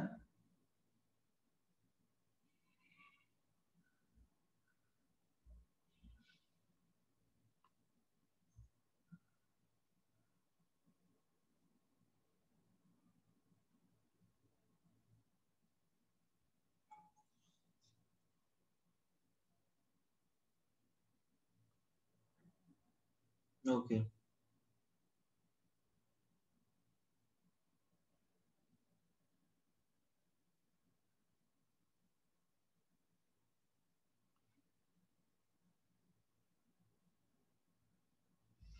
ओके, तो अब बताओ मोलर हीट कैपेसिटी के बारे में क्या ख्याल है everybody. Q1 is not equal to Q2, तो इसको हम लिखेंगे n Cm1 dt is not equal to n Cm2 dt। Number of moles तो सेम है दोनों केस में, dt भी सेम है, तो Cm1 is not equal to Cm2। तो ये क्या हो गया बताओ एवरीबॉडी, ये पाथ फंक्शन हुआ ना। उसी तरह से तुम जनरल हीट कैपेसिटी की भी मतलब पर ग्राम की बात करोगे तो ये आएगा W C1 dt, ये पर ग्राम डिफाइन कर देता हूं, ऐसे लिख देता हूं, is equal to W C2 per gram dt, dt dt cancel, तो इससे तुम्हें क्या मिला, ये जो है C1 per gram is not equal to C2 per ग्राम, तो ये भी पाथ हो गया ना एवरीबॉडी, इज दैट क्लियर और नॉट? अरे हाँ ना, कुछ तो बोलो, नहीं बोलोगे?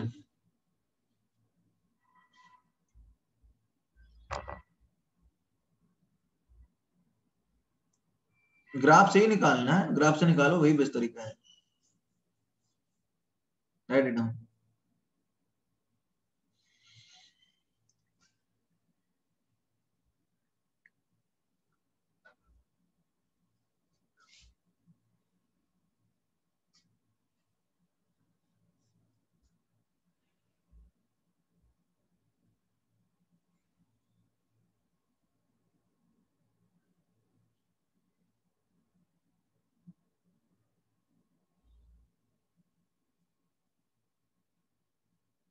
Done everyone.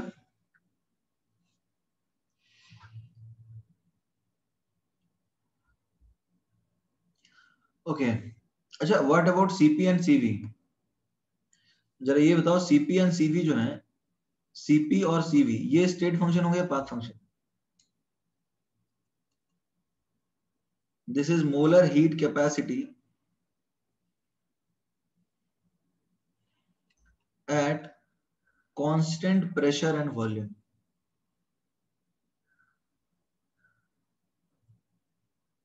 ये तो स्टेट फंक्शन होंगे ना, क्योंकि एक ही वेरिएबल के ऊपर डिपेंड करते हैं। अब देखो बहुत सारे रूल्स हमने पढ़े हैं, राइट? अब देखो क्यों ऐसा बोल रहा हूँ, सीपी का मतलब ऐसे ही जाओगे, प्रेशर फिक्स करके ही जाओगे, और सीवी जब डिफाइन करोगे तो तुम ऐसे ही जाओगे, वॉल्यूम फिक्स करके जाओगे, तो स्टेट पे डिपेंड करेगा। एक इनिशियल और फाइनल तो स्टेट पे डिपेंड करेगा ना, क्योंकि एक तुमने फिक्स ही कर दिया। अब देखो बहुत सारी चीजें हमने पढ़ ली स्टेट और पाथ फंक्शन डिफाइन करने के लिए, ठीक है एवरीबॉडी? हमने बहुत सारी प्रॉपर्टीज पढ़ ली है ना। हो सकता है तुम्हें सब सारे प्रॉपर्टीज उतने अच्छे नहीं लगे होंगे, तो तुम कोई भी प्रॉपर्टीज जो तुम्हें ज्यादा अच्छे लगते हैं उनको यूज करके डिफाइन तो कर ही सकते हो ना। बेसिकली तुम्हारा काम है स्टेट फंक्शन और पाथ फंक्शन को आइडेंटिफाई कर पाना। Is that clear? Basic objective is to identify state and path functions. You can use any of these properties to arrive at your conclusion. अब हम लोग क्लास में पढ़ रहे हैं तो हम लोग सारी प्रॉपर्टीज पढ़ेंगे, राइट? हो सकता है तुम्हें सारे पसंद ना आए, तो तुमको जो अच्छे लग रहे हैं तुम वो प्रॉपर्टीज को यूज करो और उसके बेसिस पे आंसर करो। मैं तो बोल रहा हूँ कि जो पहला प्रॉपर्टी हमने लिखा था ना, उससे भी तुम आंसर कर सकते हो। If X is a state function then integral, तुमको जो अच्छा लगता है ना, एक एक हर प्रॉपर्टी के थ्रू आंसर आ सकता है, राइट? या फिर तुम ग्राफ को कंपेयर करके भी आंसर कर सकते हो। हम लोग क्लास में पढ़ रहे हैं तो हम लोग सारे प्रॉपर्टीज पढ़ेंगे ही ना। तुम्हें सारे अच्छे नहीं लग सकते हैं, हो सकता है, तो तुम्हें जो अच्छे लगते हैं उनका यूज करो और आइडेंटिफाई करो कौन सा स्टेट है और कौन सा पाथ। क्लियर है?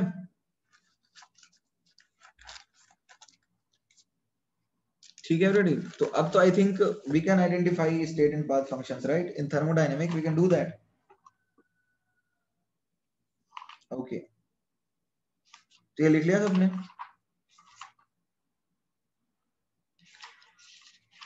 Okay fine.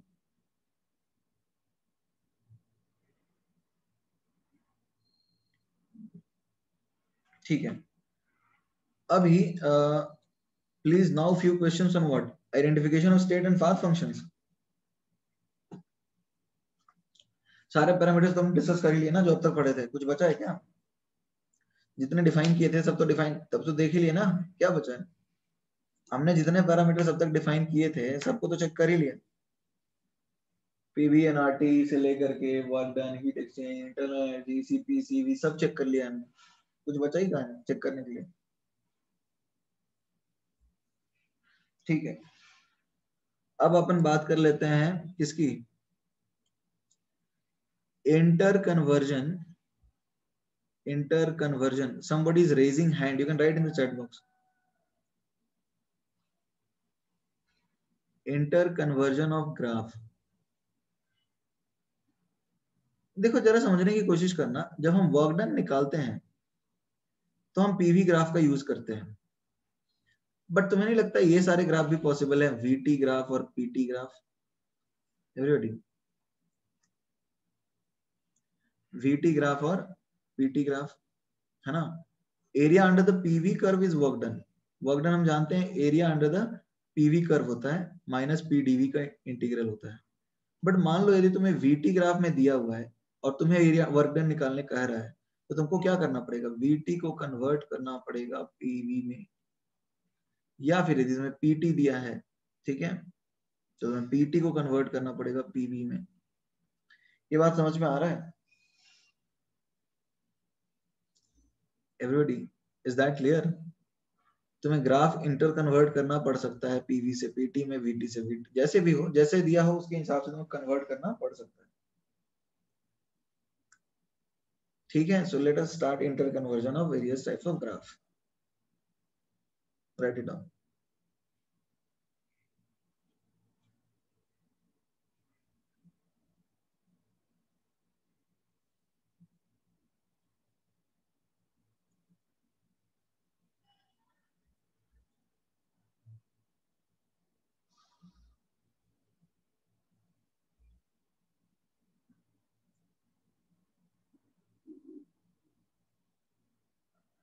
रिटन?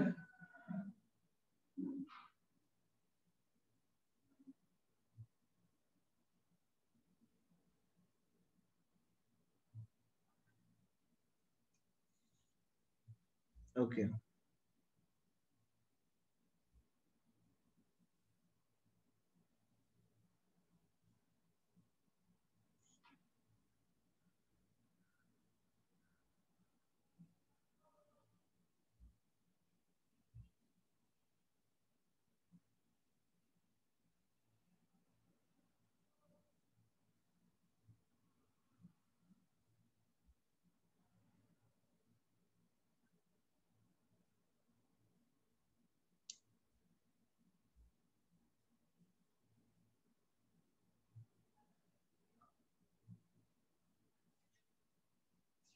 डन ना।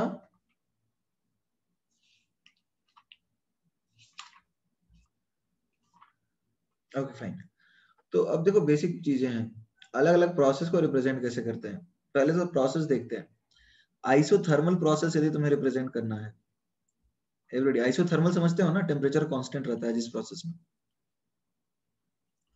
आइसोथर्मल मतलब टेम्परेचर कांस्टेंट वाला कंडीशन, राइट। तो कांस्टेंट टेम्परेचर वाली कंडीशन कैसे डिफाइन करोगे? जैसे प्रेशर वॉल्यूम का ग्राफ है, तो कुछ ऐसा आएगा, राइट, रेक्टेंगुलर हाइपरबोला। और यदि तुम्हारे वॉल्यूम टेम्परेचर ग्राफ बनाना है तो तुमको ऐसे दिखाना होगा, और यदि प्रेशर टेम्परेचर ग्राफ बनाना है तो तुमको ऐसे दिखाना पड़ेगा। कोई दिक्कत है?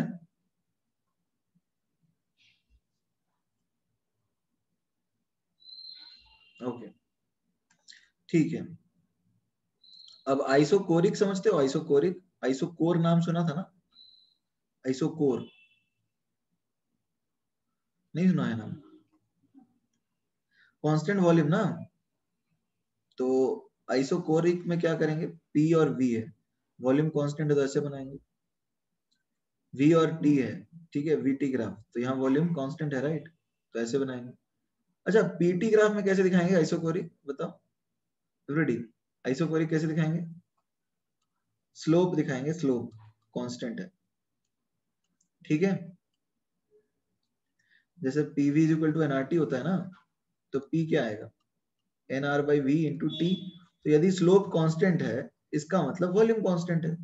स्लोप कांस्टेंट है यानी N R by V constant है, यानी एन और आर तो कांस्टेंट ही है, वॉल्यूम कांस्टेंट है। ये सबको समझ में आ रहा है क्या? एवरीबॉडी, इज दैट क्लियर और नॉट? ठीक है, write it.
Done.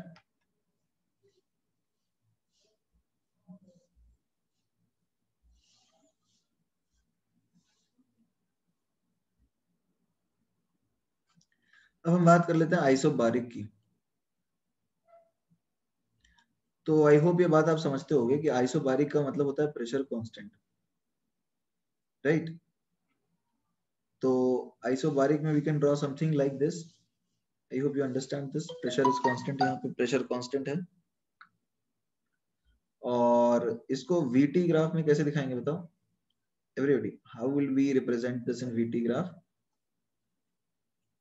PV is equal to NRT होता है ना, तो वी आएगा NR by P into T, तो इसका स्लोप हो जाएगा, स्लोप आएगा ना।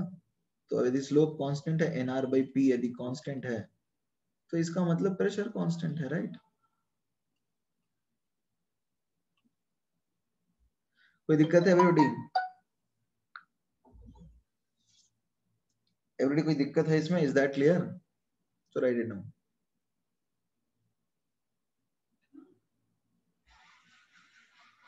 Please explain the slope constant in isochoric. Isochoric में समझ में नहीं आया, ठीक है सिद्धेश लिख लो इसको।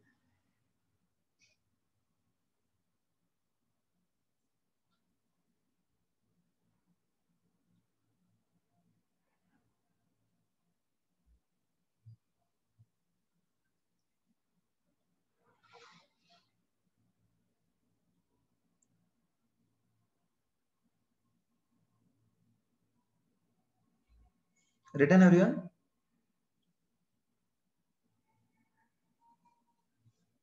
ओके सी, स्लोप वाली बात समझ में नहीं आ रही तुम्हें सिद्धेश? अच्छा देखो समझने की कोशिश करो। यदि सपोज तुम y लिखते हो, तुम एक ग्राफ बनाते हो, ठीक है, you write a equation y is equal to 4x, ठीक है सिद्धेश, तो y और x का तुमने ग्राफ बनाया और ये y is equal to 4x, तो ये कांस्टेंट स्लोप का मतलब समझ में आ रहा है तुम्हें? यहाँ पर y is equal to 4x है तो स्लोप आ गया 4, ये सेम स्लोप है ना हर बार, और यदि स्लोप इंक्रीजिंग होगा तो कुछ इस तरह से होता जाएगा। ये समझ में आ रहा है? हर पॉइंट पे तुम देखो स्लोप चेंज हो रहा है, यही तो निकालते हैं ना dy by dx, rate of change of y upon x। तो अब यदि ये चेंज नहीं हो रहा है, ये इस तरह से कांस्टेंट है, इसका मतलब ये स्लोप यानी ये 4 कांस्टेंट है, ना कि एक वेरिएबल, ठीक है। अब जैसे देखो क्या है, तुमने ये vt ग्राफ बनाया तो इसका भी तो स्लोप कांस्टेंट है, यानी v by t is a constant. जैसे यहाँ y by x कांस्टेंट था, तो यहाँ v by t कांस्टेंट है, तो p is v is equal to nRT, v by t तुम्हारा nr by p आएगा, ठीक है। तो इसका मतलब प्रेशर कांस्टेंट है। उसी तरह पिछले केस में वॉल्यूम कांस्टेंट था। क्लियर है, डाउट है?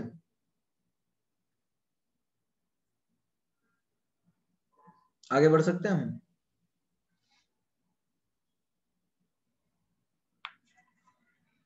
ओके तो ठीक है, आइसोकोरिक आइसोबारिक, आइसोबारिक में तो पीटी ग्राफ बनाना रह गया, राइट? ये सबने लिख लिया था ना?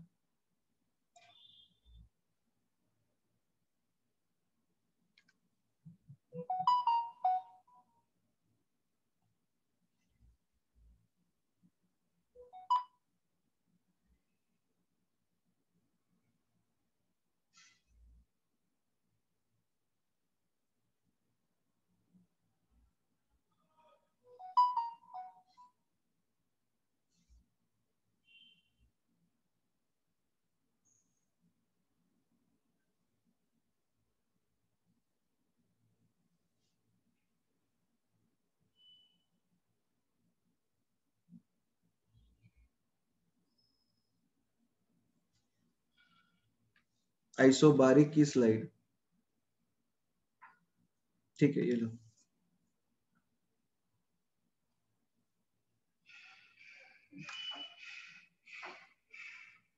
Done everyone?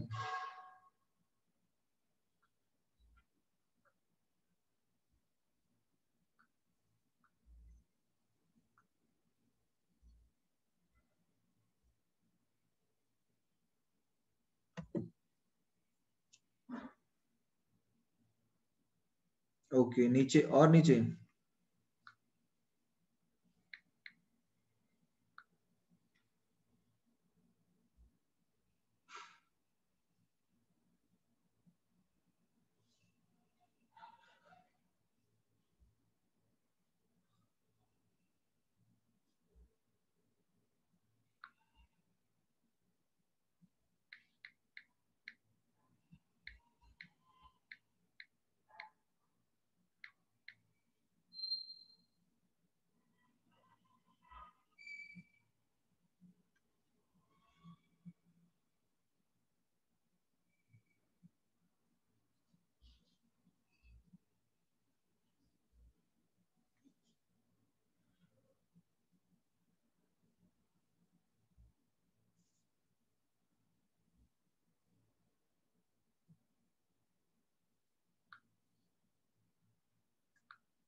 डन एवरीवन, ठीक है।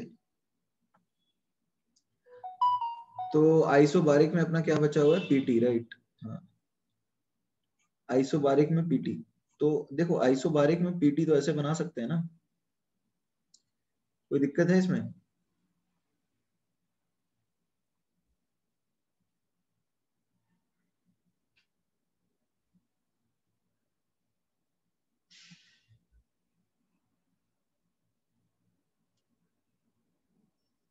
एवरीबॉडी आगे बढ़ सकते हैं, इसको लिख लीजिए।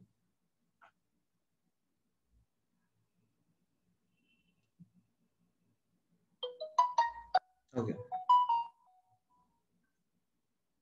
ठीक है, तो अब जरा देखते हैं, अब हम देखते हैं ग्राफ का। सीधा सा एग्जांपल स्टार्ट कर लेते हैं। ये हमें पूरा साइक्लिक प्रोसेस को कन्वर्ट करना होगा, ठीक है ना। जैसे ये पीवी ग्राफ है ना, हमने स्टार्ट किया कुछ इस तरह से। जस्ट मिनट,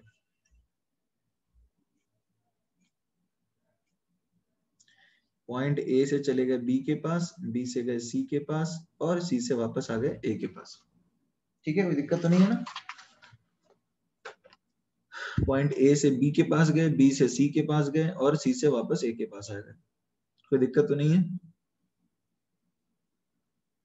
ओके, तो अब जरा समझने की कोशिश करो कि पॉइंट ए से बी है, बी से बी, तो हमें इसको करना क्या है, हमें इसको रिप्रेजेंट करना है लेट्स से पीटी और वीटी ग्राफ में। तो can we start with VT everybody, can we start with VT?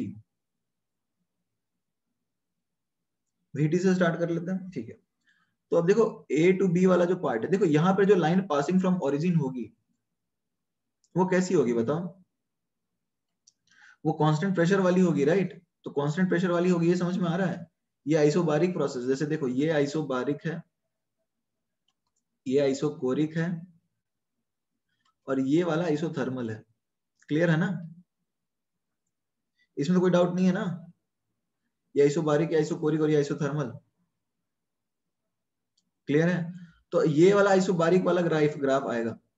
हम ये बात समझ पा रहे हैं, आइसोबारिक वाले हमने ये कैसे बना दिया, ठीक है। अब बात ये है कि पॉइंट ए और पॉइंट बी, पॉइंट ए कहाँ पे होगा, पॉइंट बी कहाँ पे होगा, ये वाला हम दो पॉइंट चूज कर रहे हैं। तो पॉइंट ए कहाँ और पॉइंट बी कहाँ, ये समझ में आ रहा है एवरीबॉडी? पॉइंट बी कहाँ, ये पॉइंट ए होगा या पॉइंट बी ये होगा बताओ? ये समझ में आया, हमने ए ऐसे लिख दिया, ए ये और ये बी।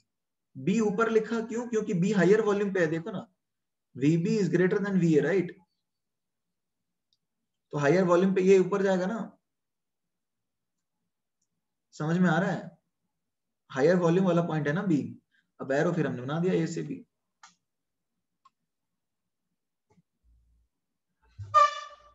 कोई दिक्कत है? ठीक है, अब जरा समझो, इसमें किसी को डाउट है ये लाइन हमने कैसे बनाई? एवरीबॉडी, इसमें किसी को डाउट है ये लाइन हमने कैसे बनाई? ओके,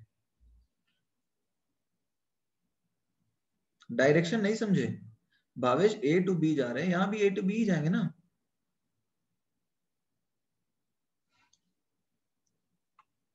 कल्पेश तुम्हें डाउट है? क्या डाउट है? अरे यहाँ भैया ए टू बी जा रहे हैं, फिर बी टू सी जा रहे हैं, और सी टू ए आ रहे हैं। तो यहाँ भी तो ए टू बी ही जाएंगे ना। ये समझ में नहीं आ रहा है? यहाँ ए टू बी जा रहे हैं तो यहाँ भी ए टू बी जाएंगे।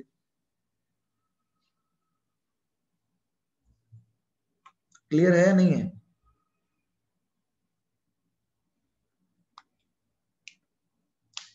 ए और बी को कैसे प्लॉट किया? अरे ए का वॉल्यूम कम है और बी का वॉल्यूम ज्यादा है, तो ए का वॉल्यूम कम यहाँ दिख रहा है और यहाँ ज्यादा वॉल्यूम दिख रहा है, तो ए यहाँ और बी यहाँ। ग्राफ पासिंग थ्रू ओरिजिन, क्योंकि आइसोबारिक है। अभी भी क्लियर नहीं है? अच्छा, ठीक है ना सबको, आप क्लियर है? तो चलो आगे हम पॉइंट बी पे। ठीक है, now we have reached point B. अब हम पॉइंट बी के पास पहुंचे हुए हैं, और हम बी से जाना चाहते हैं सी पे। तो हम बी से सी कैसे जाएंगे? कांस्टेंट वॉल्यूम पे जाएंगे। ठीक है, बी से सी हम कैसे जाएंगे? कांस्टेंट वॉल्यूम पे जाएंगे। तो या तो हम इधर जा सकते हैं या तो हम इधर आ सकते हैं, ये क्लियर है? इधर we can go this way और we can reach this way. कोई दिक्कत है? या तो हम इधर चले जाएं या तो हम इधर आ जाएं। कोई दिक्कत तो नहीं है ना। अब देखो हम किधर आएंगे, जरा समझने की कोशिश करो। हम इधर जाएंगे क्या, या पीछे आएंगे या आगे जाएंगे बताओ? बैक जाएंगे। क्यों बैक जाएंगे? देखो बी से जब हम सी जा रहे हैं, ठीक है, जरा समझने की कोशिश करो, बी से जब हम सी जा रहे हैं तो कांस्टेंट वॉल्यूम पे, देखो बी से जब हम सी जा रहे हैं तो वॉल्यूम कांस्टेंट है और प्रेशर जो है ये डिक्रीज हो रहा है। तो अब देखो PV is equal to NRT होता है, एनआर तो कांस्टेंट ही है, PV is equal to KT. तो तुमने वॉल्यूम कांस्टेंट रख के प्रेशर को कम किया, नहीं टेम्परेचर कम हो रहा होगा ना। ये समझ में आया, टेम्परेचर कम हो रहा है इस प्रोसेस में। तो यदि ये बात हम समझ चुके हैं तो हम फाइनली इस तरफ चलेंगे कांस्टेंट वॉल्यूम पे, और यहाँ पे हम पहुंच जाएंगे सी, और C2A देख लो, C2A आइसोथर्मल है ही, तो टेम्परेचर वाले देख लो। तो ये बन गया ग्राफ अपना। अब इसमें किसी को डाउट है तो पूछ लो भाई, किसी को चमकने की समस्या आ रही है तो लेकिन आस्क।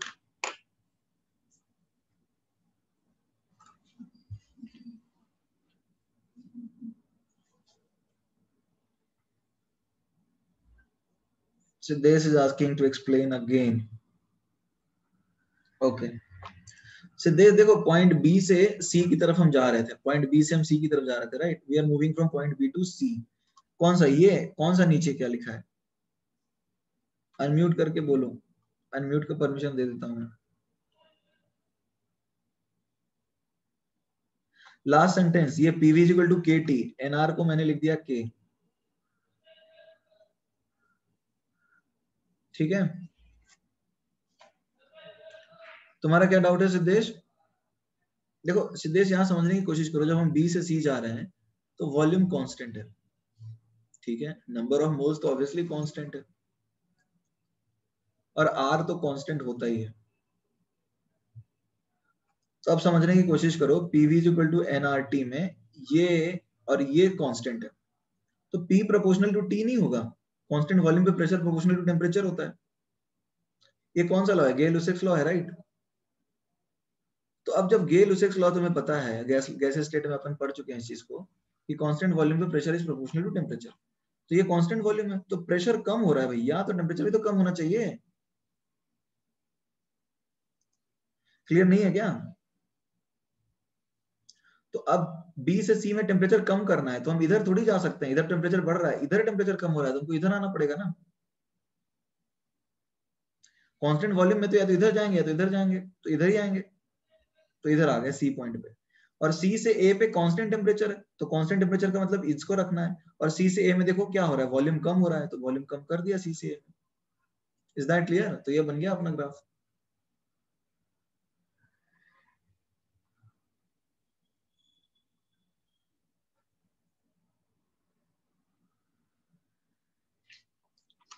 क्लियर है या डाउट है?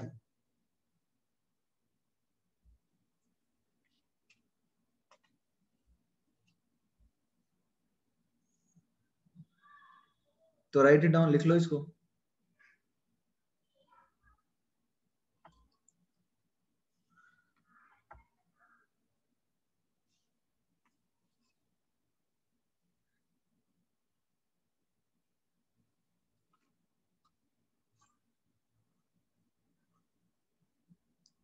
Now can we draw PT graph? Everybody, can we draw PT graph now?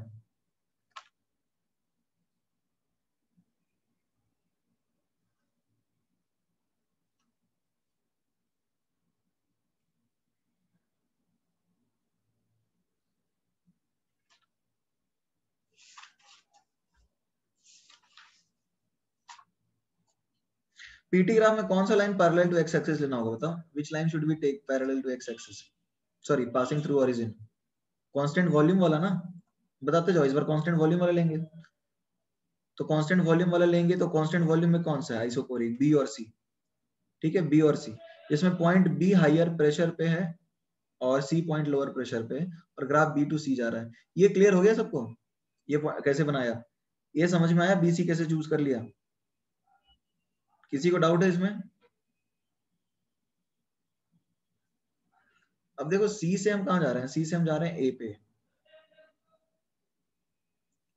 ठीक है, सी से हम पॉइंट ए पे जा रहे हैं, ठीक है। Now we are moving from point C to point A, I hope it is clear, we are moving from point C to point A. अब point C to point A देखो constant temperature है, constant temperature पे क्या हो रहा है, constant temperature पे volume कम हो रहा है, राइट। सी से ए में देखो कांस्टेंट टेम्परेचर है, वॉल्यूम कम हो रहा है, तो प्रेशर बढ़ना चाहिए ना। कांस्टेंट टेम्परेचर देखो ना, वॉल्यूम कम हो रहा है कांस्टेंट टेम्परेचर पे, तो प्रेशर बढ़ना चाहिए, तो प्रेशर बढ़ा दिया हमने। अब ए से बी देखो क्या हो रहा है, ए से बी देखो क्या हो रहा है, वॉल्यूम बढ़ रहा है। ए से बी में प्रेशर है कांस्टेंट और वॉल्यूम जो है वो बढ़ रहा है, यानी कि कांस्टेंट प्रेशर पे वॉल्यूम प्रोपोर्शनल टू टेम्परेचर होता है, ठीक है, V प्रोपोर्शनल टू T होगा कांस्टेंट प्रेशर पे, और यहाँ पे क्या देखो P प्रोपोर्शनल टू 1/V होगा, और यहाँ B2C में क्या है बताओ, आइसोकोरिक प्रोसेस है राइट, तो इसमें P प्रोपोर्शनल टू T होगा। तो ये ग्राफ बन गया आपका। किसी को डाउट है क्या?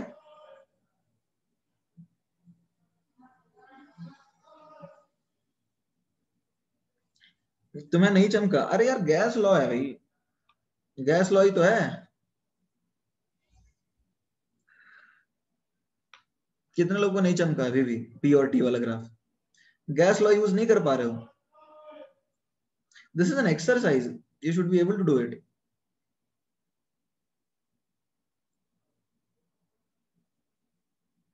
मैं फिर से समझा देता हूँ, ध्यान से सुनना। B2C समझ में आया? B2C क्लियर है सबको? एवरीडी B2C क्लियर है या नहीं है? B2C। अब आगे पॉइंट सी पे। जब हम पॉइंट सी पे हैं तो C to A देखो आइसोथर्मल है ना भैया, तो ये तो पैरेलल रहेगा ना एक्स एक्सिस के। अरे मैंने यहाँ से ओरिजिन से शुरुआत किया है, तुम अपना ए से स्टार्ट करोगे तो घूमना बड़ा मुश्किल होगा, तो I will choose that line which is passing through origin, it makes sense, ठीक है, बिकॉज आसान हो जाता है ना ओरिजिन वाली लाइन से जो पास कर रहा है उससे कर, उसके बाद ग्राफ हम ऊपर नीचे कर सकते हैं इसको। तो let us come to point C. Point C से जब हम ए की तरफ जा रहे हैं, कोई अलग नहीं आएगा श्रेयस, पॉइंट सी पे आ गए हम लोग, सी से ए जा रहे हैं राइट, सी से ए में वॉल्यूम कम हो रहा है, you can see volume is decreasing, so pressure should increase, so we went up. Is that clear? Pressure मतलब टेम्परेचर कांस्टेंट रखना है तो या तो हम ऊपर जाएंगे नीचे जाएंगे, लेकिन हमें प्रेशर बढ़ाना है तो हम ऊपर चले गए, पॉइंट ए पे पहुंच गए।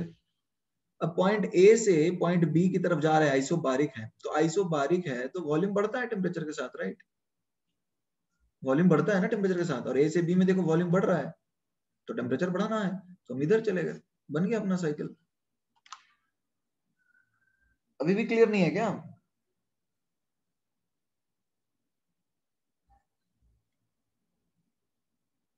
Everybody is that clear? A से ड्रॉ करने का कोई सेंस नहीं बनता है, सबसे पहले तो ये समझने की कोशिश करो श्रेयस, क्योंकि तुमको पता ही नहीं चलेगा रेफरेंस क्या है। तो ऐसे केसेस में we choose the line which is passing through origin. A कहां पे पॉइंट रखते हैं? कोई रेफरेंस है अपने पास? Is that clear? So we need to, Y axis पे कैसे ए रख सकते हैं? वाई एक्सिस पे ए रखेंगे तो टेम्परेचर जीरो हो जाएगा। तुम्हारे कुछ सोच ही निराले रहते हैं, टेम्परेचर जीरो हो ही नहीं सकता है।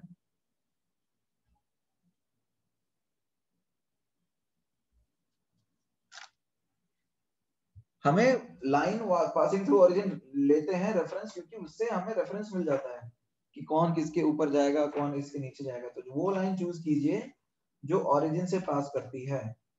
Is that clear? आपको बनाने में थोड़ा आसानी होगा, इसलिए तो मैंने एग्जांपल दिया था ना कि कैसे करना है। Is that clear? और किसी को डाउट है कैसे बनाना है, समझ में आया?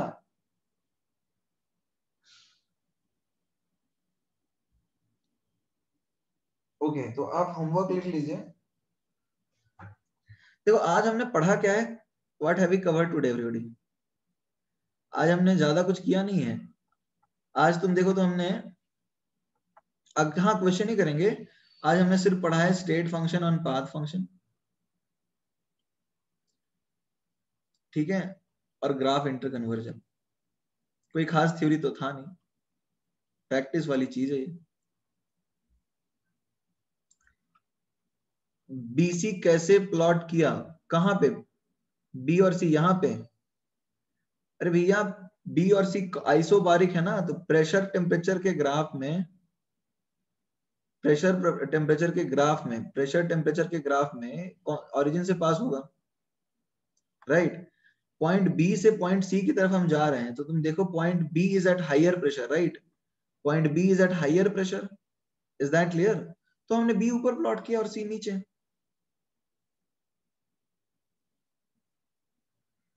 क्लियर है? सी यदि आप लोग को दिक्कत हो रही है ना ग्राफ में कितने लोगों को दिक्कत हो रही है अभी भी? Everyday, how many of you are facing problems in graph? तो ग्राफ में दिक्कत है इसका मतलब आपके गैस लॉ के क्वेश्चन आपने प्रैक्टिस किए नहीं है ढंग से। ये तो सीधा गैस लॉ है ना भाई, एक पैरामीटर कांस्टेंट रखोगे तो दूसरा 3 ही पैरामीटर होते हैं, पीवी एन आर टी, जिसमें एन कांस्टेंट ही है, पीवी और टी, कोई एक कांस्टेंट हो गया तो बाकी दोनों एक दूसरे के प्रोपोर्शनल होते हैं। इतना ही तो किया है हमने। टेम्परेचर कांस्टेंट रखोगे तो P inversely proportional to V हो जाएगा, वॉल्यूम कांस्टेंट रखोगे तो पी प्रोपोर्शनल टू टी होता है, ठीक है, प्रेशर कांस्टेंट रखोगे तो वी प्रोपोर्शनल टू टी होता है। इतना ही तो क्लियर है, और क्या है इसमें, इतना ही किया है। तो ऐसा कुछ भारी काम तो हमने किया नहीं है, ऐसा कुछ डिफिकल्ट किया है क्या आज हमने? दूसरी चीज, स्टेट और पाथ फंक्शन के बहुत सारे प्रॉपर्टीज होते हैं, तुम्हें सब थोड़ी यूज करने हैं, तुम्हें जो यूज हो पाता है वो यूज कर लो, इतना ही है ना।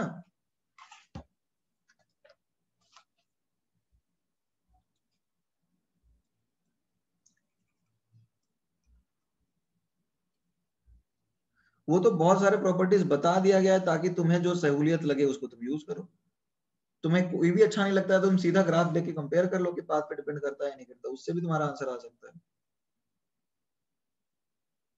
कंफ्यूज करने के लिए नहीं है, वो जानकारी के लिए है। देखो ये होमवर्क है तुम्हारा, क्वेश्चन 2, क्वेश्चन 3, क्वेश्चन 4, क्वेश्चन 5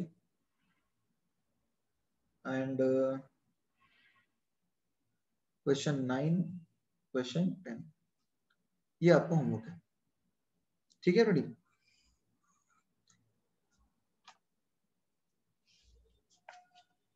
अच्छा, वो प्रॉपर्टीज कंफ्यूज करने के लिए दी गई थी क्या? यार ये गजब बात कर रहे हैं। जो प्रॉपर्टीज आपको बताई गई थी स्टेट फंक्शन और पाथ फंक्शन की, वो कंफ्यूज करने के लिए थी या क्लियर करने के लिए?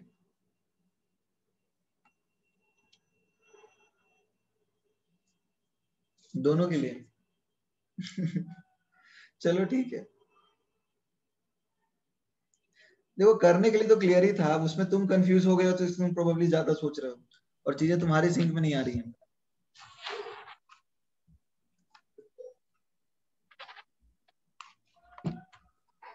ऊपर स्क्रॉल करूं?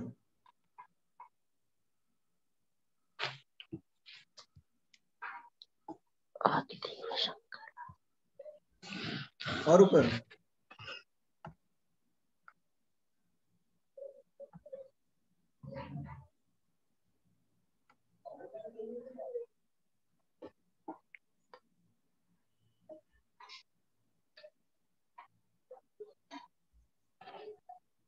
डन।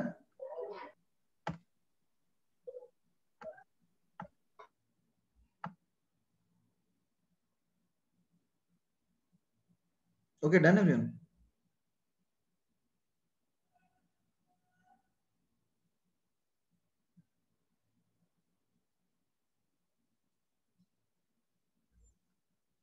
चलो फिर good bye, will meet in next class.